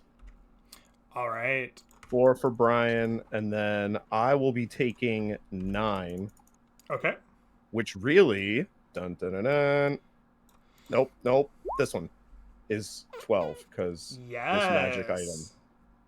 So you take out this amulet of cerulean waters, bright blue, and you channel your divine magics through it. And you will gain an additional amount of healing equal to your character level. Wonderful. What is it like for you as a paladin to wield this amulet of some unknown magic recharged in moonlight? To like augment your powers granted to you by a deity, right? Like, is this strange to you? What is it like? Let me answer your question with a question, Greg. I've been flavoring all of Grumpus and or the Warrior with a golden hue when I'm using this cerulean healing. I'm assuming I'm hand laying. It's gonna be golden hand, like gloves, like latex gloves, something like that. Mhm. Does something happen with the gold and the blue? I'm assuming from the Cerulean Waters amulet. Is I there think anything that like your magic, your healing hands will glow golden as you have been describing them. It doesn't impact the divine magic granted to you. But the Waterly amulet does have this deep, bright cerulean that like reminds you of the like soft, still waters of that primordial fountain that you found it like lying in ruins next to, before it started boiling out with mephits and elementals and strange things. And Good that times. glow does not strike you as this deep golden hue. It is something else. and there's no weird like static or anti-magic interaction? Like they seem to play nice with each other when it happens. Oh yeah. Interesting. Okay. Party, you have recovered, healed. You're regather and continuing to excavate the stones, I suppose. Did the werewolves or were-jackals, or whatever those puny, insignificant creatures were, do they have anything on them, like any clothing, any belongings, anything at all? You look Trinkets. for clothing among them. You will see that they do not carry weapons. They do not carry anything man-made. They are covered in fur, like thick and coarse, but they do not wear clothes. But as you inspect their bodies, you will find that they are adorned nonetheless. They wear earrings and studs, not necessarily in their like face as you might expect, but along their bodies, almost like forearms, legs, studded with semi-precious stones that, should you desire, you could pull from their flesh and sell back at town. I don't see a reason why we shouldn't, unless somebody contests.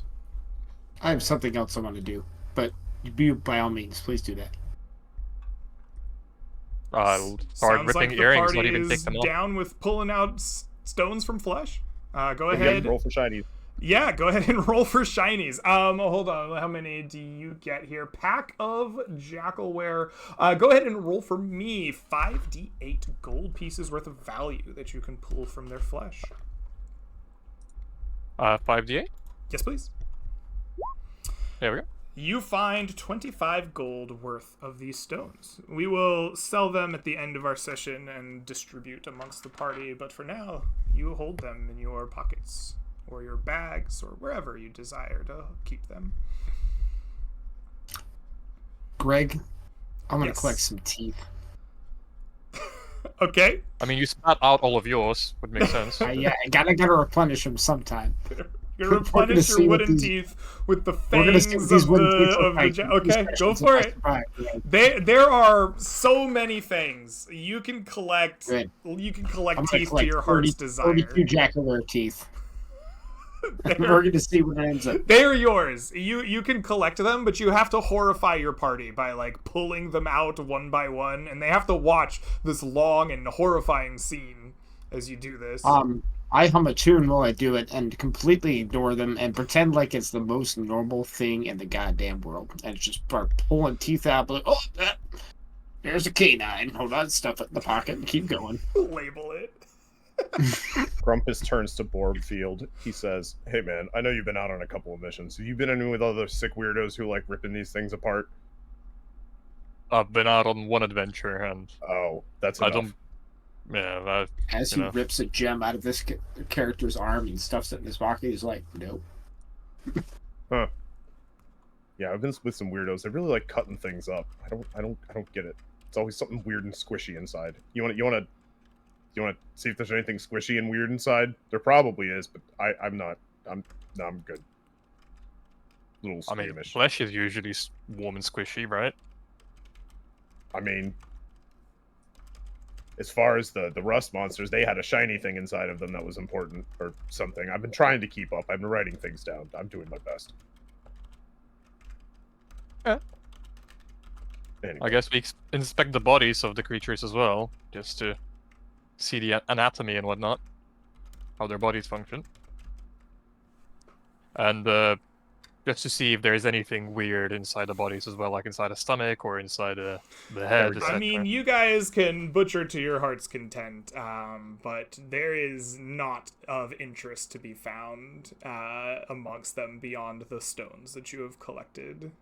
Unless you have a specific desire for teeth or claws or something, you find what you expect, right? From a monstrous humanoid body. 20 claws, Vegemite. I think we're done here. Nope, just teeth. I'm not here to yuck yums. All right. All right, party. You spend this time in horror, terrifying our audience while you're at it. But you will eventually collect all your things, and you will pack up enough of this stone. What am I trying to say? You get it on your donkeys. There's a word for that. We're going to forget it. And you have one stone resource that should you return to town with it, it will be added to Antrim's stores to be used in the rebuilding process. Having collected yourselves, finding this stonework, you realize that there's still a bit of time left in the day. It is dark and shadowy like twilight here at all times, the edge of the Twilight Forest. But there is still time left in the day to explore or rest, scavenge, push further.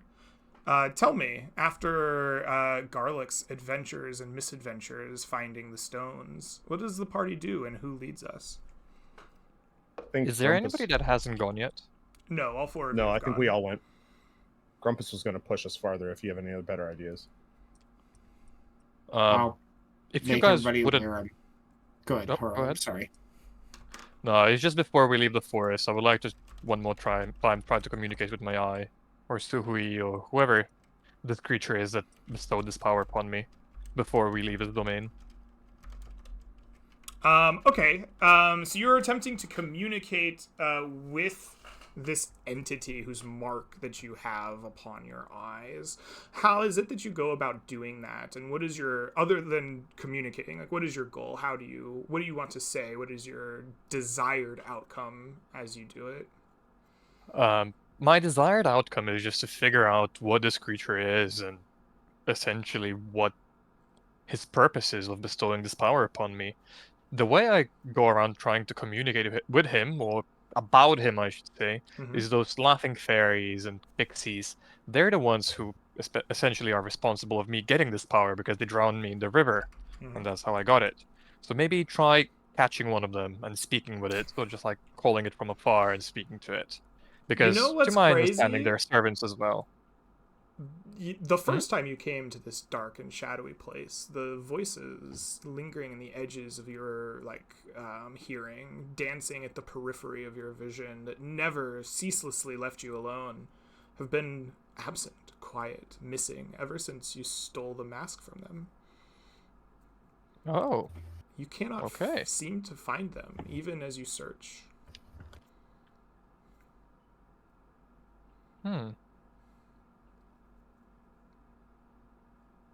Maybe there were good fairies then, and I just stole from them.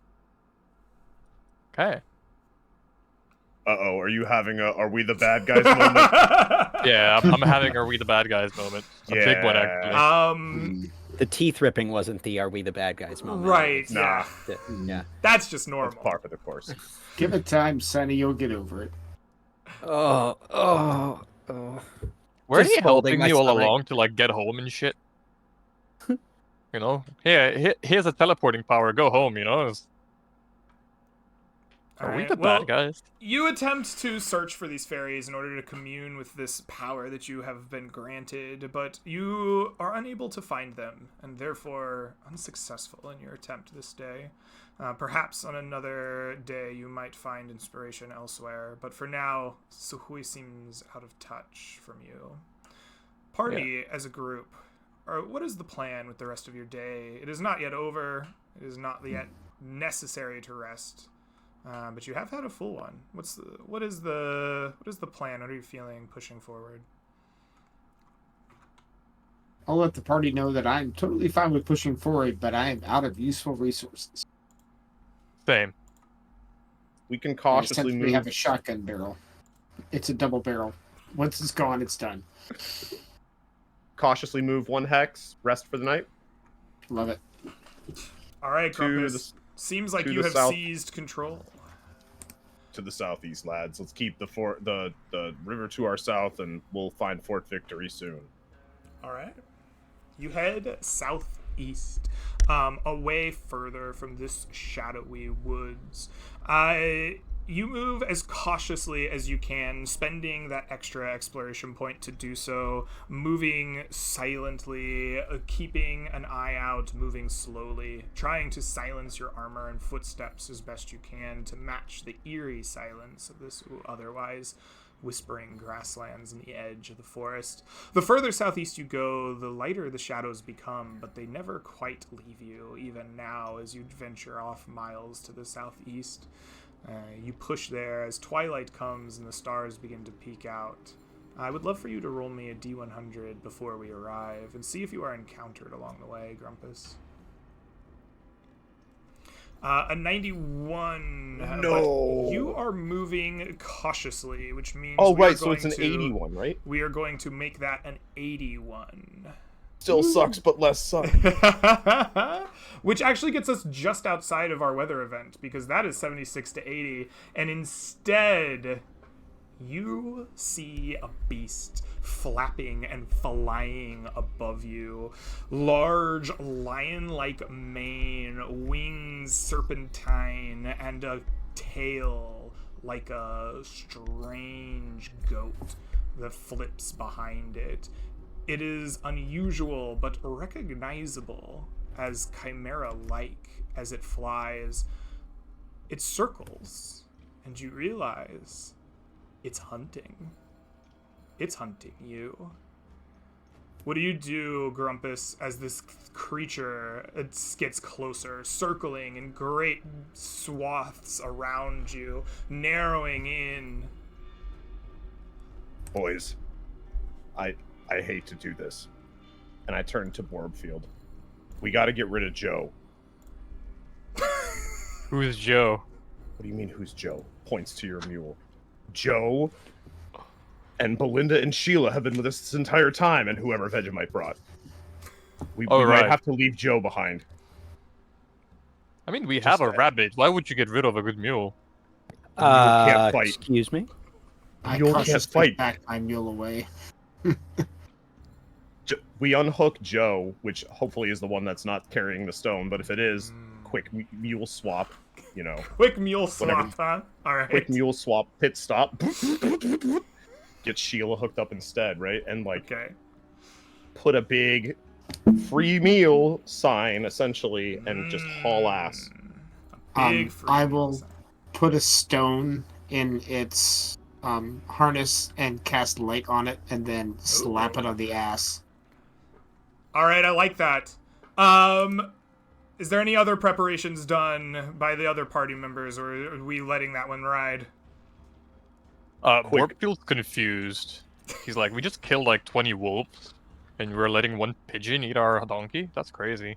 That's not a pigeon. All right. You let this beast out, slapping its ass, and he haws and rushes forward out into the open grasslands, a beacon of light upon it. I would love for Grumpus to make me a... I think you are presenting a, like, juicy gift to this creature. I am willing to allow you a survival wisdom or nature intelligence check, but I would also accept a like charisma performance if you were interested in doing this as like a piece of art for the creature to find instead. I'm gonna piece of art go with this and include some and try and get its attention the best that I can. Perfect. Yes. Your DC is going to be 15 for this check to take the mule. Grumpus tried.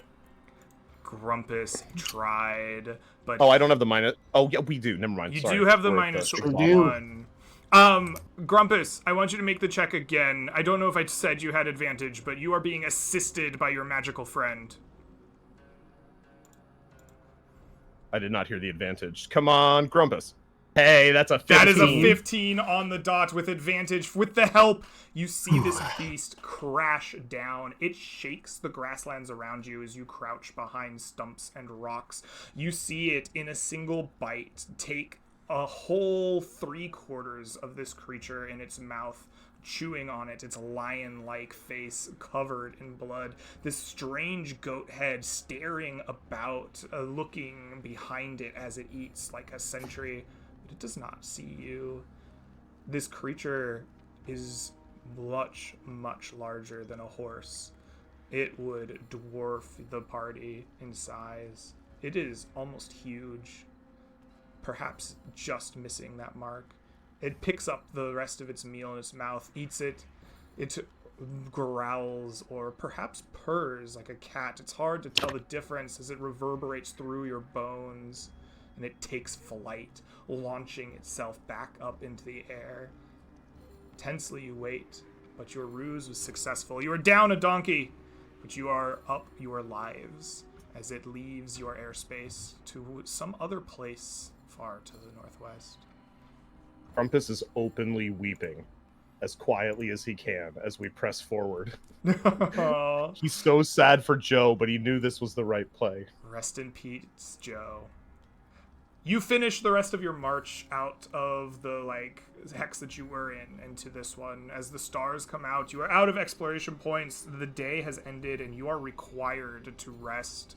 You set up a camp for the night. Tell me, players, what is it like here in the depths of these shadows, far from the safety of the stone walls of the city, as you set up camp for the night amongst strangers?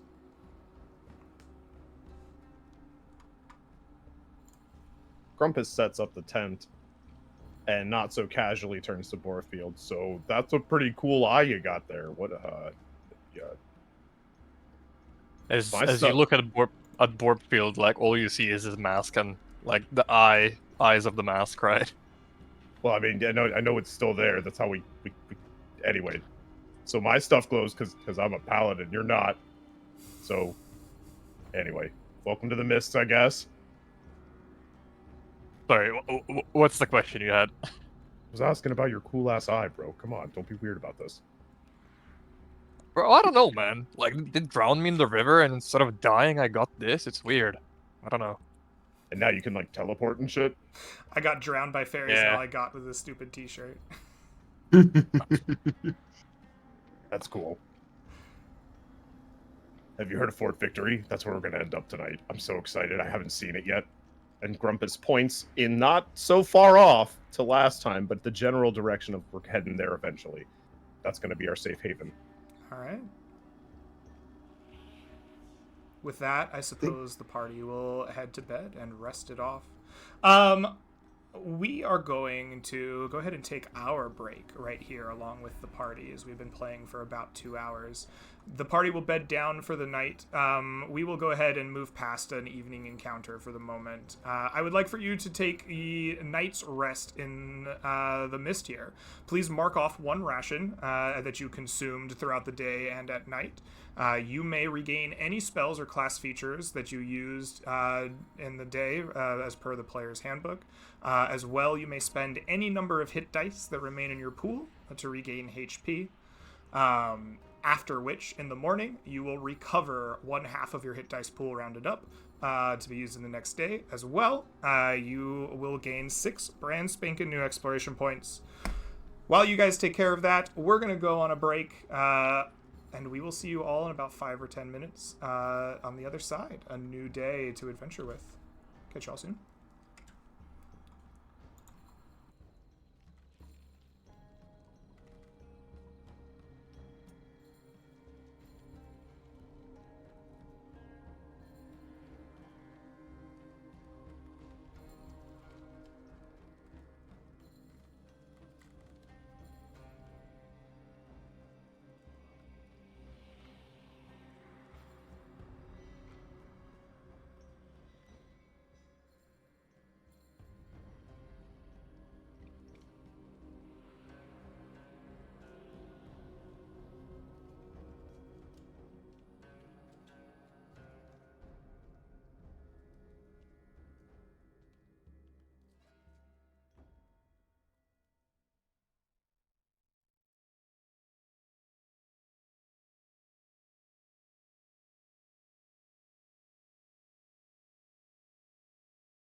And we are back. Hello, Internet. Welcome back to Land Beyond the Mist. We had just taken a small break as the party was resting from their first night of adventuring deep in the Twilight. Well, I guess at the edge of the Twilight Forest to be more explicit, but they have rested up successfully and are ready to explore again as the day breaks. Early in dawn, you pick up camp. Get your saddlebags tightened up with your big stone boulders you're bringing back to town. And who, tell me, leads the party on this first early bit of morning?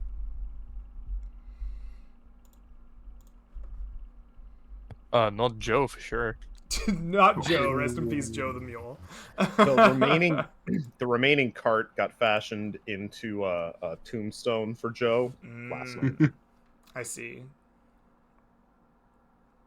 Grumpus says, "I can lead it again, lads, but I didn't do too well with that. Do we want to take a look around here before we get moving?" I got this one. All right. I think Vegemite will go to the highest hill that he could find, and he'll take his dagger and he'll just kind of like put his finger on it, and a little bit of frost will go on the dagger and kind of like give it a little sheen, and then I'll try to catch the early sunlight's rays and just kind of shine it around and see if I can look to see anything that my little light will actually reflect and bounce back at me. Ooh, very clever. I like it. You do exactly this, placing a bit of hoarfrost upon your blade and having the sunlight dance across the field of view in front of you, these shadowy twilight plains. Even as the sun rises, you will see that the shadows here, while not as deep as they were a few miles back, still persist and cast you in just a little bit of darkness. But nonetheless, you can catch just a touch of the sun's rays and cast them about, looking for something that will glint or come back towards you. That is, I think, a very cool thing to do. I want to give you advantage for a clever solution here. Go ahead and give me a perception wisdom check at advantage. I need every advantage that I can get, sir. 19. Oh, beautiful. You are going to be successful in your investigation as you glint this light about in the depths of the twilight. You are going to find a small gleam of valuables, something glinting like metal. You are certain of it. It's just over that last hummock. You like crawled up on the tallest one, but a few hummocks over, there's like a little mass of shadow. But as you glance the light off of your frosted dagger, something metallic, glittering, almost yellow-like, flashes before your eyes as you see it some miles off. Or probably not miles, but hundreds of feet. And as you make your way there, flashing the dagger ever so often to make sure that you are on the right track, you will eventually begin to hear sounds once more. The area of the forest had grown silent. You are used to absolute silence, but as you approach, you and the party begin to hear the sounds of faint music, laughing voices, and the rolling of dice.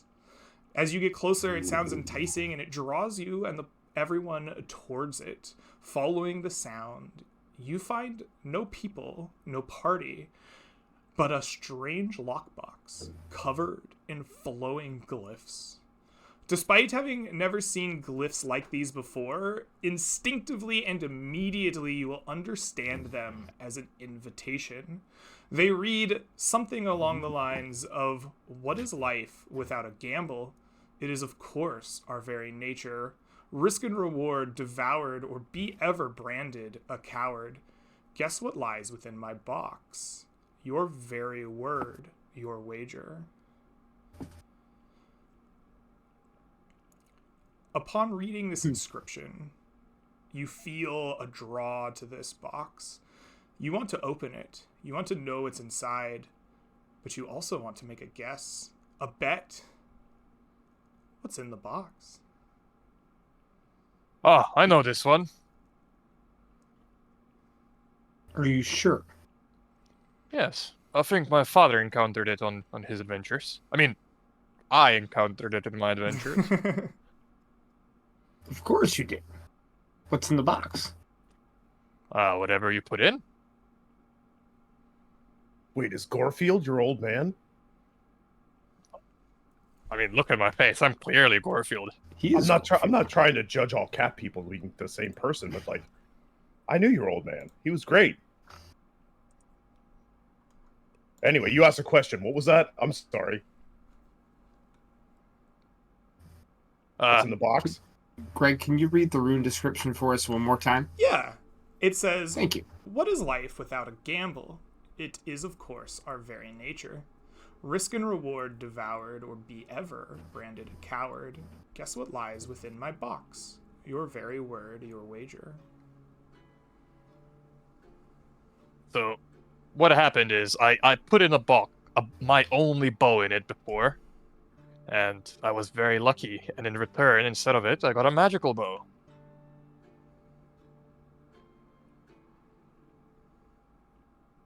Okay. However, you could probably get pretty unlucky and lose it. Hey, Grumpus. Mm-hmm. Think if I put all those Jackalware teeth in the box, it'll give me new teeth? God, if anything, it might just get rid of them. Go for it.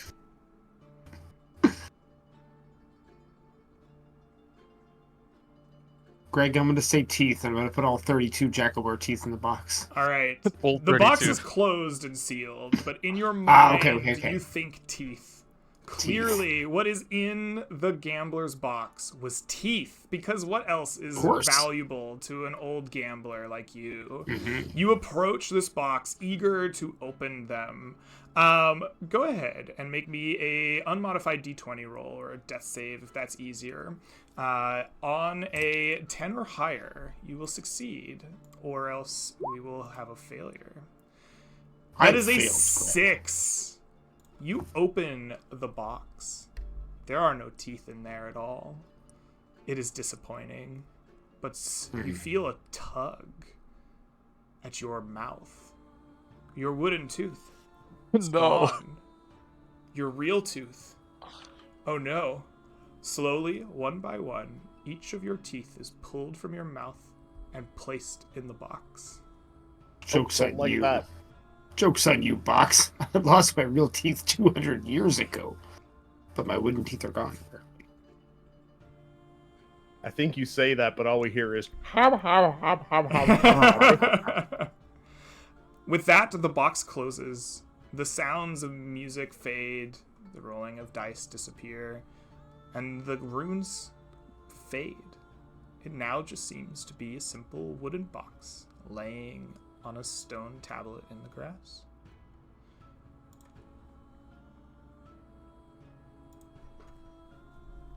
That's sad. no. I don't think we should take the box with us. Wow. You doing all right? All right. You let me know if you need anything, okay? How be a fun large is this adventure. box? The box is probably a foot long, but only like 6 inches deep. It's kind of got a rectangular shape to it. When the runes were on it, it kind of had a polished, almost metallic look. But as the runes faded and whatever magic was keeping the sounds of dice and laughter alive faded, it looks to be simple wood, probably really old. It is aged. You can see where it's cracked and the wood has dried and desiccated in places. There's like a little gap in places where the wood has shrunk and expanded over time, and now you can like almost see in between the boards. It's probably no more than a couple inches tall. This is like a long, thin rectangle. At the sheer mention of gambling, my eyes light up. And I as I was thinking about what to say, obviously, we had a bit of dentistry, but seeing what happened did not deter me in any way. If anything, I look a little more excited about it, and I'd like to take the box. Okay. Yeah, you just pick it up and take it with you. Absolutely. Yeah, with almost reckless abandon, I'm just like, I really think we should take this, guys. You know, no, I don't. Maybe it's worth something, but like you can tell, I don't actually care what it's worth. I'm just really interested in the idea of wagering anything. Yeah. So I'm gonna take the box and just kind of put it in my pack. You pick it And up. I assume Grumpus is looking at me just like. You want the tooth box? Well, listen, I maybe like there wasn't teeth in it, and now there is, but like when you maybe pick there the won't box be. up, Maybe there, yeah. it doesn't rattle. There's no teeth. Can I open it? Yeah. Or It's is an it? Yeah, I empty can open wooden it. box. So now it's an empty. See, look, there's no teeth. So like, if it can take things, right? But it said gambling. So like, a better gambler, right? Knowing that gambling is definitely a skill, not luck. A better gambler, maybe we could get something out of it, right? I mean, come on, what harm could be done? All right, just chuck it on the cart. Just ignoring the man with no teeth. I mean, we're I trying to give you a understand it. toothless smile as I go scavenging for dead wood out in the edge of the forest. Start Find something whittling good, new teeth. crack it, start with my dagger, start whittling at it. We'll see what happens by the end of the night. As you pick this up, you have all this conversation, right? You look in the box; it's empty. You are a gambling man. In fact, you are attuned to it, and so you know to like check for fakes and soft spots in the stone. And as you do, there's no trap door or anything where the teeth went, but there is a small rune that was hidden beneath the wooden box before you picked it up. You don't recognize it. The magic has faded. You're not sure what it says, but it's definitely there. Vegemite, hey. Yeah. I gotta mute. Could you maybe read this? What is this? What does this rune say? Pull a piece of parchment out and copy the rune down. But I don't know. I could look at it. Yeah? You want to try to interpret the rune, Vegemite? I would love to try and interpret the Yeah. rune. How do you do that? Do you pull upon, like, knowledge of, scholarship dating back to your days in sorcerer school? Do you try to attune magically with it? How do you go about interpreting or observing this rune? Most of my historical knowledge is from trying to save my stupid silver dragon master from himself.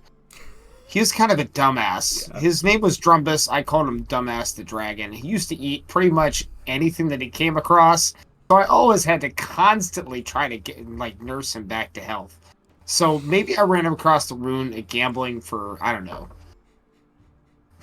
Maybe I had to get something that he needed that I didn't have the money for, and I had to gamble for it. I don't know. We'll see. I'm just you've now placed Dumbass the Dragon canonically in my world. Yes, good stories, remember just your you wait times. if I survive. You remember your times as a gopher for the dragon teacher that you had, a Drumpus. And as you do, I want you to look back.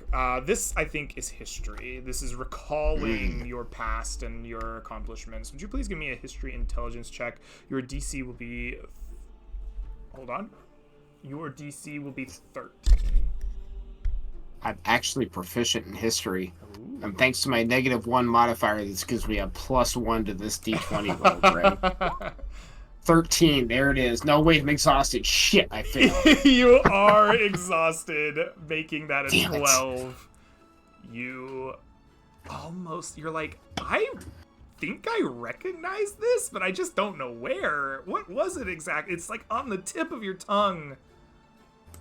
But you don't recognize it enough to identify it or to interpret it for your friend. I'll copy it down anyway. Okay. Spend a piece of parchment. Gambling rune. Okay.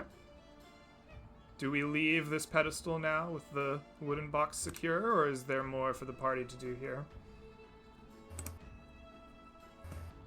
I'm just sort of I'm just fiddling with this box, just looking. Still not really, with very little in the way of arcane knowledge. Just like obsessed with the idea that this box is going to like reawaken, and I can, gamble a little better. Despite your fiddling, it doesn't seem to react in this moment.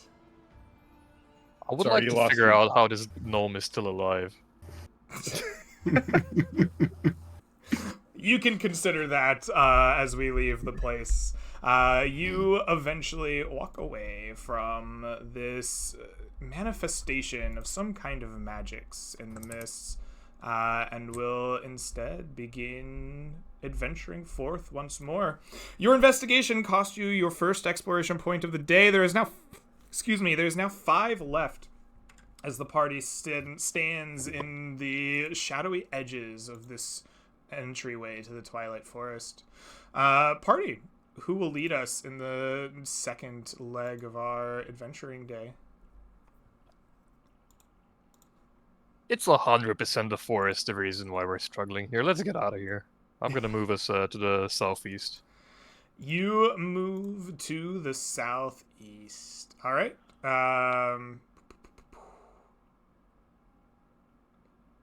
Right, that is where the token is.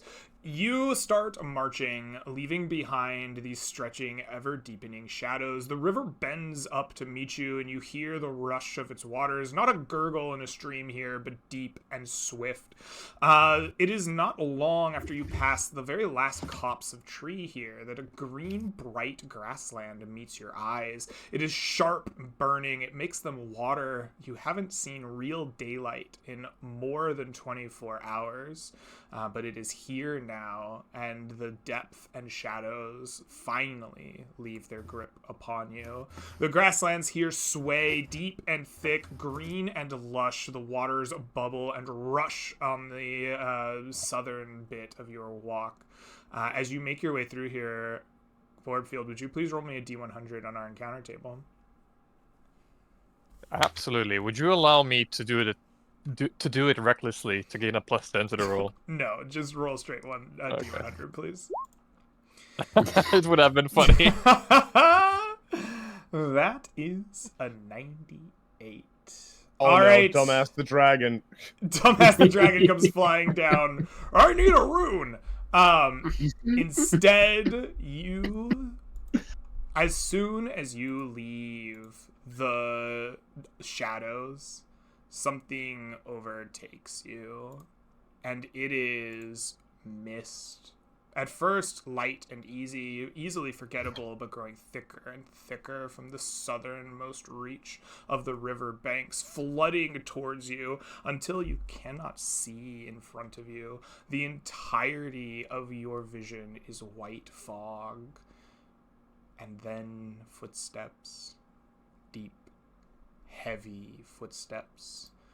The fog blocks them from your sight. You cannot tell. You are in this lush grassland still, but a fear grips your heart until eventually you see a beast unlike any that you had seen to this point step from the mist into your line of sight.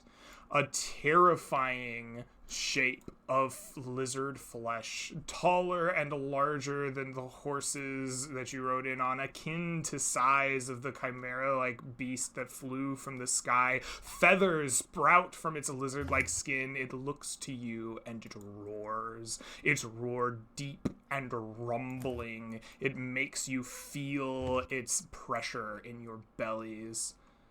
And you know that it has seen you, and it hunts. Party, I want you to roll initiative as the King of Feathers approaches. I done goofed. Lovely. I done goofed, boys. Just think it could have been +10 to this. Oh no. Well, sometimes, John, when you play Greg's game, you accidentally run into the area boss. And when that happens, Well, you It's not fun. only run into the area You boss, hope you but rolled 3 18s, right? yeah. yeah, we got that one. but we died to the encounter afterwards. Quick, unleash the mules. Just the shish kebabs. Alrighty. Party. As this beast first. stares you down, I believe everyone has rolled into initiative. The rumble continues to echo through your bodies, and it is the creature's turn to move first. As mist covers the area around you, the beast will rush forward. It has surprising speed. 50 feet of it, in fact. Each step rattles the ground beneath its feet as it races forward. It sees the party, and it is going to not bite you, not claw at you, but instead breathe in deeply and thickly, and it expels it. And from its mouth is not hot breath nor the fire of dragons, but a swarm of insects biting and stinging. All four of you, please make for me a DC 14 Dex saving throw.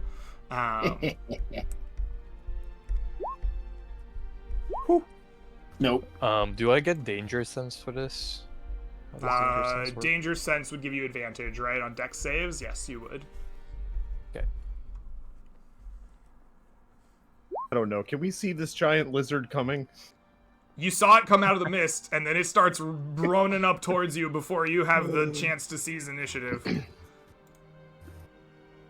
All right, so we have a 22, an 18, a 3, and a 17. We have 3 successes. For the 3 people who succeed, your sight returns. The bites and stings hurt you less.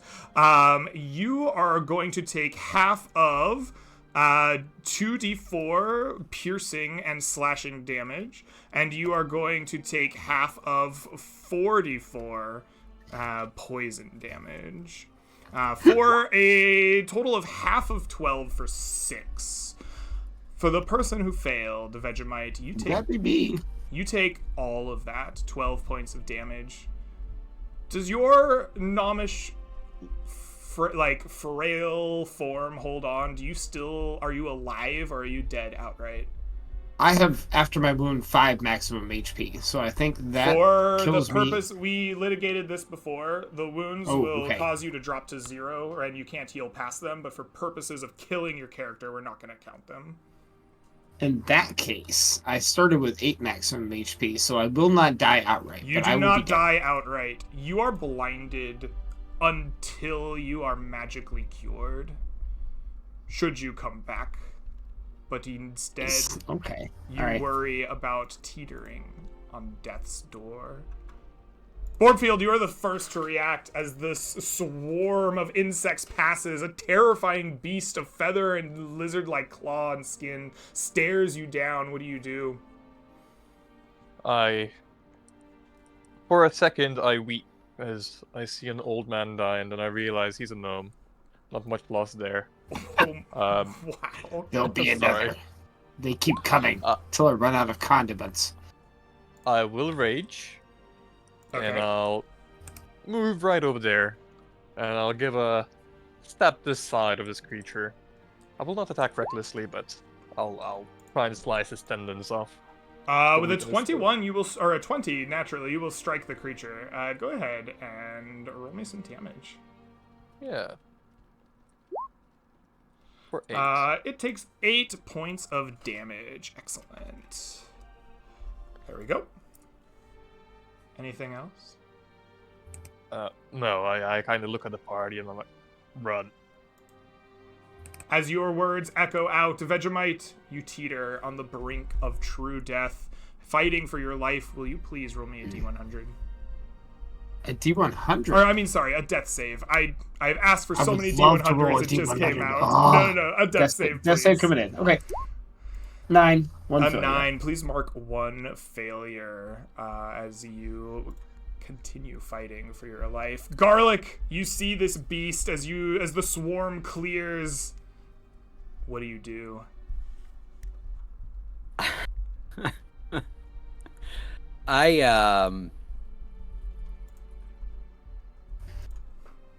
I have no idea. Mhm. This would be horrifying if I wasn't a less than 4-foot rabbit. I guess until I'm gonna until I know better. I guess I am just gonna slightly move up and attempt to I'd say knock some knees, but I think it's gonna be more like ankles. Its knees are much out of your reach, yes. Yeah. You in fact are small enough you could probably step under it, right? You like get in its Yeah. square almost, and like are underneath it, kicking its like feet. Yeah, I like that. Just doing a little trying to do Mhm. just 360-degree attack with some quarterstaffs and kicking. All right. Um, Give me those rolls to hit, go baby. for it. Yeah. 17 was correct. 17? True. Okay, So let's will run it. 16. For 7 bludgeoning damage. Absolutely. And we're gonna lash out with the feet for nothing. Oh, your feet are just too soft and padded and squishy like a pillow. They don't do damage to this creature. With the And that's gonna be it for me. okay, with the flurry of your attacks ended in a crescendo, Grumpus, it turns to you. As your His vision hands glow clears, what do you golden. do? His hands glow golden, seeing the old man drop. Yeah, and I go, not today. 5 points lay on hands for an action, and then as a bonus action, I am going to be casting Shield of Faith on myself. And then, oh god, my window resized real bad. Sorry, everyone. Hold, please. Okay, Oh no. We're back. God, it's got a fucking breath weapon. Yeah. 5, 10. I'm not leaving its line. Oh, hang on. I don't want to do that. I'm moving back. Don't move. 5, 10, 15, 20 feet. And prepping for the worst. All right. You cast your magics to protect yourself, stepping around this creature, trying to surround it as your furry friend beats at its talons. The King of Feathers seizes the initiative. All right. You have all put yourself in a perfect cone. What is the degree here? I think this is almost exactly 180 degrees between the three of you. I'm gonna say it is. I don't know how to measure degrees in this format, so we're just gonna call it his tail swipes out at you. A slashing arc across the three. I would like a dexterity saving throw from Grumpus, Borbfield, and our newly back to 5 HP Vegemite McAwesome Sauce. I am prone on the ground because I was unconscious. I would Does like that for mean you I'm making to. my dex save at disadvantage? I would like for you to make it a disadvantage. Yes. Alrighty. That is a 4. We have a 12, a 10, and a 4. This is not enough. All of you will be struck by its sweeping tail. I would like for you to take for me 20 bludgeoning damage. That should kill me outright. Okay. Grumpus is down, not dead. Grumpus falls down. And I would like But to not use my dead. Blades in the Dark flashback to remind everyone where I'm hiding my healing potion on my person. Okay. I will also take a token of contempt. Thank you, Greg. You're welcome. Borbfield, you up? Yeah, I'm up, bro. You're up, and the King of Feathers turns its gaze to meet yours as it becomes your turn. I flip him the finger. I'll grab Grumpus in one of my hands, and I'll just start bolting, provoking an attack of opportunity. Okay, you grab Grumpus in your hands and you bolt, meaning it will make a bite attack at you. The King of Feathers bites with a critical hit. Boardfield, please take from me 51 piercing damage. Doesn't matter. I'm at 1 HP and I'm bolting. Oh, 60 because feet you're a half-orc. there. Great. You only pretend to be a tabaxi. You would fall. Before you escape, you are a medium or smaller creature. I want for you to make me a strength athletics or acrobatics dexterity check to escape DC 17 when you try to pull away because you are grappled in its mouth. Doesn't matter. I'm what you getting Grumpus do, out of here. You, with one hand, push this mouth open after teetering on death's door, and you rush away with our friend Grumpus as far as you can, leaving our gentle Vegemite McAwesome Sauce is dead, but our gentle Garlic at the feet of this beast, alone. What do you do? Well, Sorry, bunny boy. no. I'm not worried yet. Okay, I am going to, knowing when I'm beat and thinking, okay, this is what we should have done originally. But now that we're good and we're clear, I'm not going to be the first to run. Let's get the hell out of here. Yeah. And I'm going to, as a bonus action, use Rabbit Hop. I don't know if this thing has like some kind of reach, being as large as it is, but that gives me 10 feet. I will give you a free out here as a new player. It has used its reaction to make an opportunity attack. It will not have its reaction back until the turns come back around. So you can't get multiple attacks of opportunity, correct. or okay. Run, John, run. Let's say, well, either way, I'm dipping. Okay, Yeah. so I don't know what max is for running, but I have a speed of 30 feet, and I'm dipping the opposite direction. All right, beautiful. You rush away from this creature as its attention is turned towards your companion with its mighty bite. You call upon your Harengon's ability to rabbit hop the hell out of here. You leap with your bonus action a number of feet equal to 5 times your proficiency bonus, so 10 feet.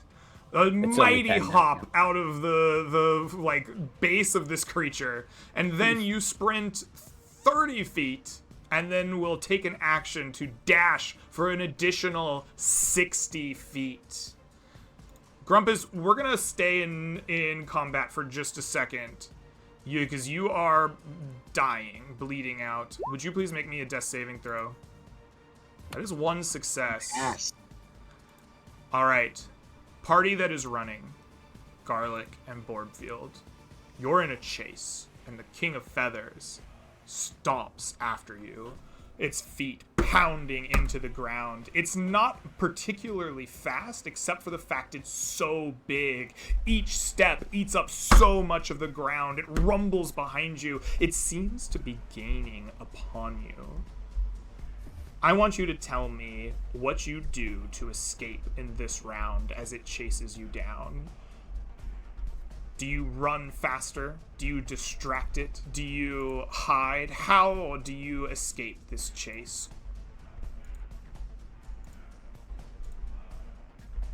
While they think, Greg, does it stop to eat me? Or No. does it run away? No.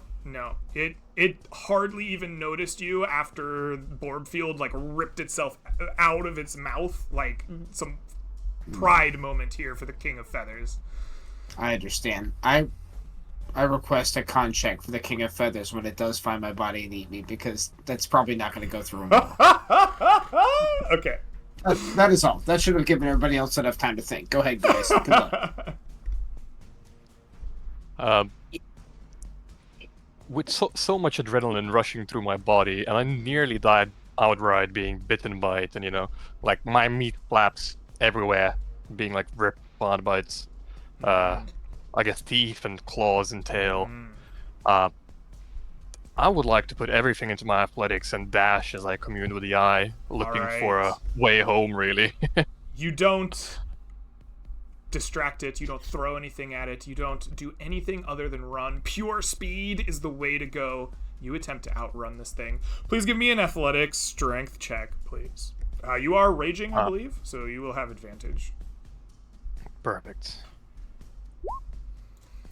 14. That is a Crap. 15. Excellent.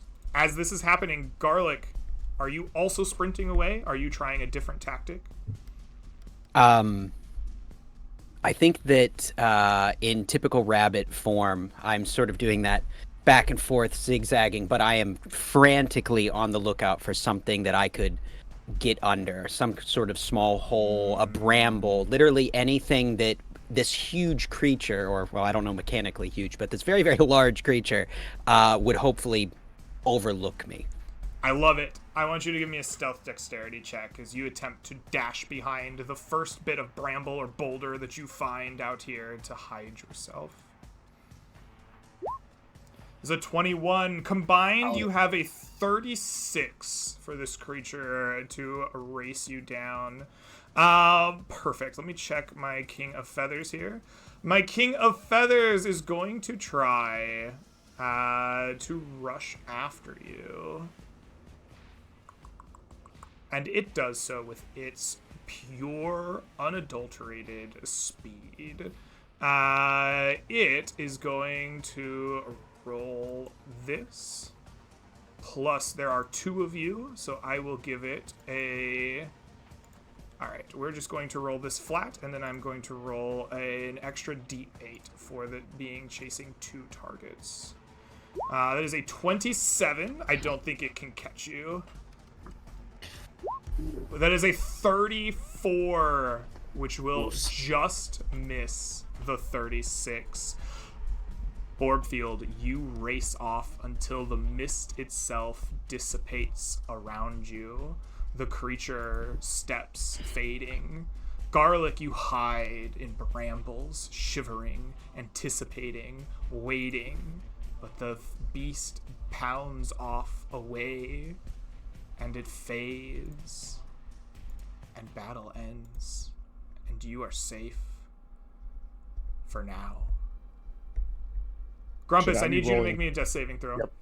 I was just about to ask. Whoop.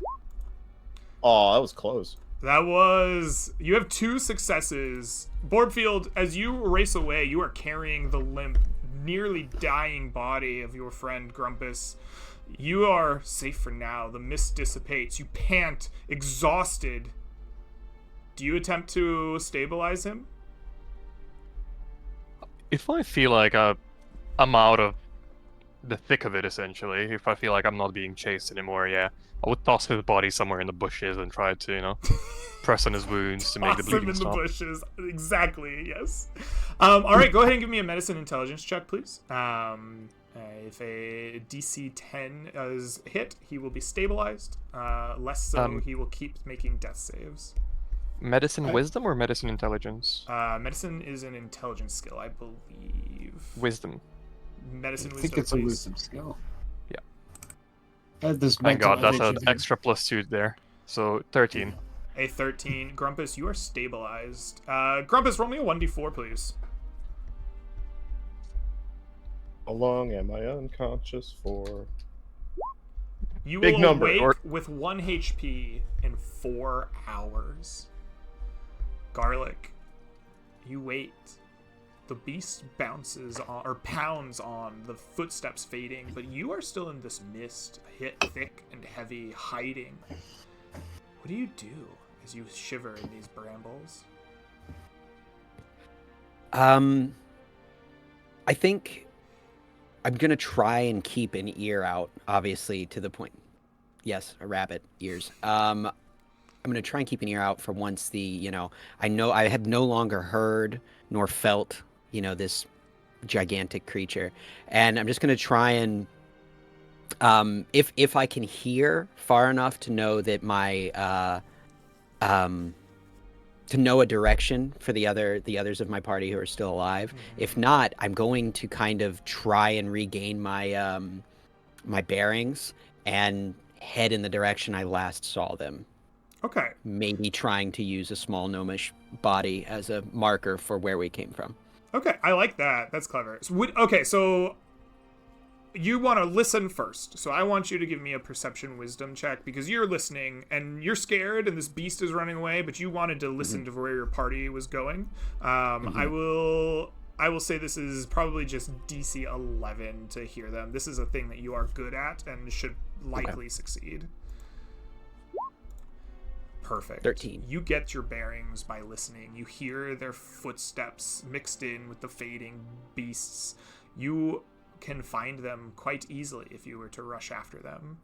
You do so, and you find Grumpus in the bushes, having his wounds tended to by Borbfield, still masked in his unflinching, unseeming lack of expressive mask face. What do you do, party? If the two of you were stronger, we could have taken him easily.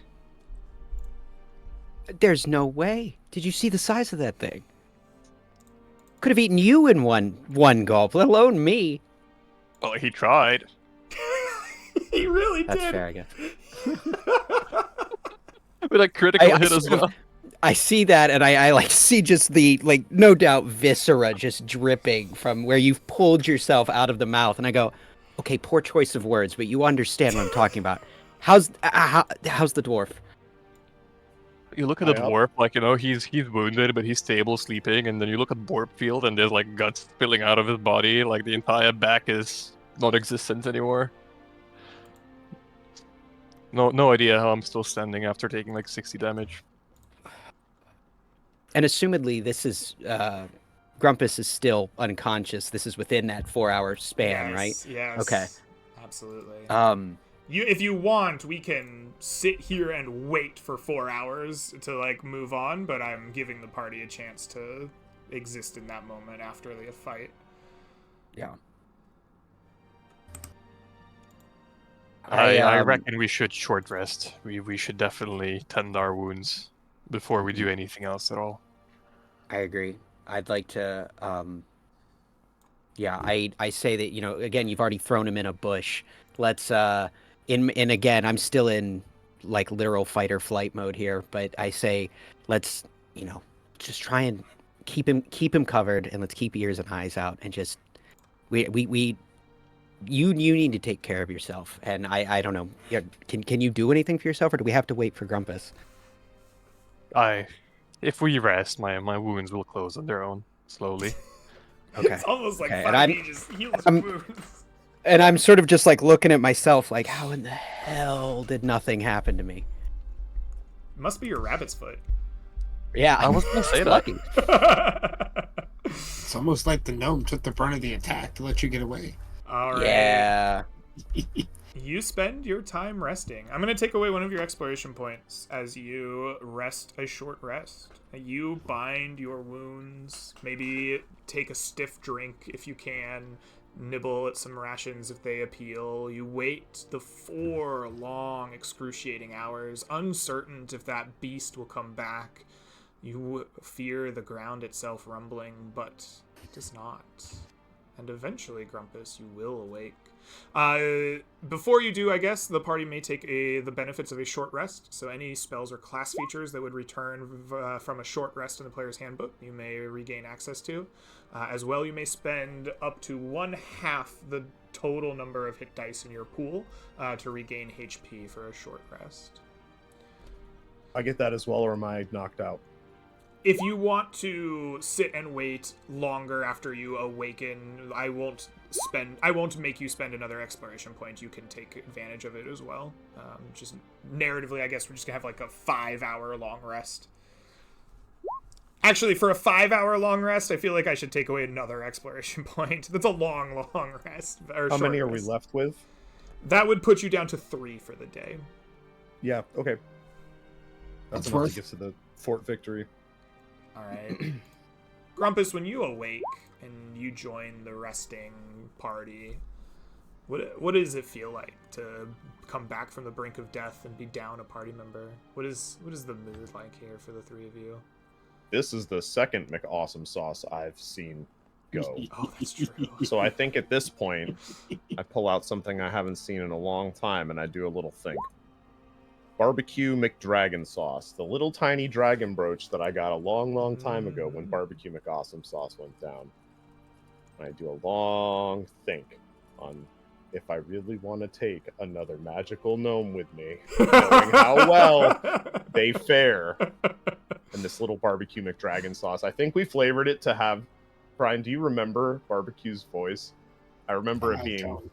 Yo, that's really, right. anyway. Barbecue's voice haunts you through the little magical whelp that this summons. It does. Yes. I forgot about that. I apologize to Barbecue and say, Grandpa didn't make it. He probably wasn't your grandpa, but I don't know how y'all work. Sorry, bud. Big clan. There's lots of us. Don't worry about it. All right. Party. After 5 hours pass, and you find yourselves ready to move on, rested as best you can be, you will realize something. In your flight, your rush to get away from the King of Feathers, you escaped the river. You are now 1 hex further southeast, and you are on the very edges of it. But you get a chance to orient yourselves and realize that you traveled miles through that fog.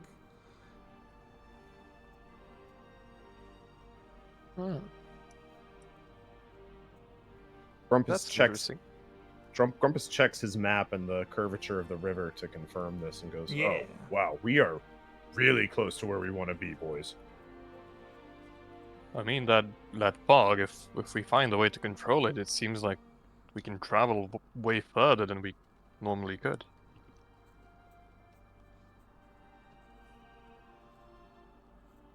That would be interesting, wouldn't it? I mean, you already can teleport. How much more faster do you need to move? I gotta go fast. I should change my mask into a blue hedgehog, you know? No. Oh, I love hedgehogs. Was a hedgehog your dad too? Nah, that's my mom. Oh. Oh. Okay. I suggest we head to Fort Victory. Where we're kind of hurt. We can You guys explore don't this wanna- hex. We can explore the hex we're in, but we should just get the hell out of here. Yeah, I agree with getting the hell out of here. All right. fair. Let's unanimously move to Fort Victory then. Which Good one of call. you would you say is leading the way as you trudge to Fort Victory? Grumpus would pick up on the cues of, as soon as he said, "Let's explore," the rabbit would shifty eye, and the mask would continue to remain unchanged. And he would pick up on, "Okay, we can go, guys." Fine." Just stares at you with a blank expression, its eyes fixed in place. All right, Grumpus. You move your way back to Fort Victory. You can get there with your current exploration points. I want you to roll me a D100 and see if this is a fateful day upon the river for you. /R. Nice. Nice indeed. A 12 is a calm and peaceful journey with no encounter. It is probably somber and quiet, but you will arrive at Fort Victory, where it is safe and secure, and the new high walls of a brand new fort can be rested in peacefully. Guys, I believe we have reached the end of our adventure tonight. We are down a party member, beaten, battered, and here in a safe and secure place. This is where I think we need to say goodbye. I want to thank you all for playing with me. Shadow, one of these days we're going to have a McAwesome Sauce live, I promise. Dude, two things. One, I still want that con save from the King Okay, of all Feathers. right. I will. All right, before we sign off and do end of game stuff, what is the DC for old man eating, Shadow? How difficult of a check is this for the King of Feathers?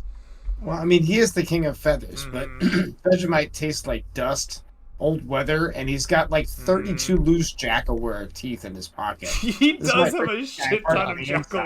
Jackaware teeth. You don't have any teeth anymore. You lost them all. You coupled them. No, I have the teeth from the Jackaware. He ripped them out of the. Does DC 13 seem reasonable for your Yeah, that extra seems- dirty old yeah. man? Okay. How good is his digestion? It has a 19 con. Yeah. But we will So find you're out. saying there's a chance. Come on, Everybody old man. rolls Nope. It is one. a Greg. Stop now. 23. It digests you peacefully and easily. And this is disappointing because I did just pull up my poisons and concoctions menu. I was going to make you roll on that if you failed. But instead, it is not to be. All right, I'm going to... Well, I don't have to do a lot of math this time, unfortunately. But I am going to give a little bit of XP out, divide up our gold. And we have no real loot. Well, we have a box. Is the box worth rolling for? No, Garlic, I want you to hold on to that. You are the character that owns the wooden box. Whether that's important or not, we'll find out. But as I do the limited amount of math to finish us up here today, I would love for you guys to give yourself some shout outs. Tell us where we can find you, what you do on the internet, if you do anything at all, or anywhere else for that matter, or just give yourself an epilogue. And we'll start it off with the camera order properly this time. So John, take her away. Yeah, you can find me playing random crap over at Let's Do the John. And yeah, this was excellent. Excellent. I am glad. Rumble, shout yourself out. You can find me playing UFO 50 over there. That game's fucking cool. Play UFO 50. Thanks, Greg. Great sesh. Good job, boys. 07 McAwesome sauce. 07 indeed. Shadow. I'm Scarlet Shadow. You can find me on Twitch. I stream every once in a while. I do a lot of speed runs for Dragon Warrior. I just picked up 2 world records for the new remake for Dragon Warrior 3. Woo-hoo. So we'll see how long I hold on to them. Probably not long, but we'll see. Also, Winter League starts for Dragon Warrior Randomizer tomorrow. So you'll see me coming up in races for that. And stay tuned. I will return in the miss. I may or may not return with Frank's Red Hot, sponsored by the Hot Sauce Bar at Firehouse Subs, TM, McAwesome Sauce, and Greg. Because of the sponsorship, you're contractually obligated to say the entire name every time. Or okay. I will promise to say the name every time if I see any form of compensation. I'll take a wooden penny from them, but if as long as I get anything at all, I will contractually say the name. Perfect. Love it. Time to write some emails, boys. Oro, last but not least, you got any shout outs for us? Hey guys, not really this time around, really. I look forward to joining another session as well. Maybe, eventually beat up some prison warden, free Gorefield, so I can be done playing the silly barbarian and have more cat puns and fun. All right. Well, we look forward to it. Thank you all for playing with me. As reward for our session, I would like for each of you to take home 315 experience points, 315 for combat and exploration. You found enough gold to split 9 of it amongst you, surviving party members. So please take home 9 gold pieces each as well. Thanks. For those record keeping at home, the city of Antrim will have successfully received 1 stone resource to build up during downtime. So that will be added to the stores in Roll20. Thank you all for playing. Thank you all for watching. I hope to see you all soon. We will catch you all next time. Have a good one, everyone.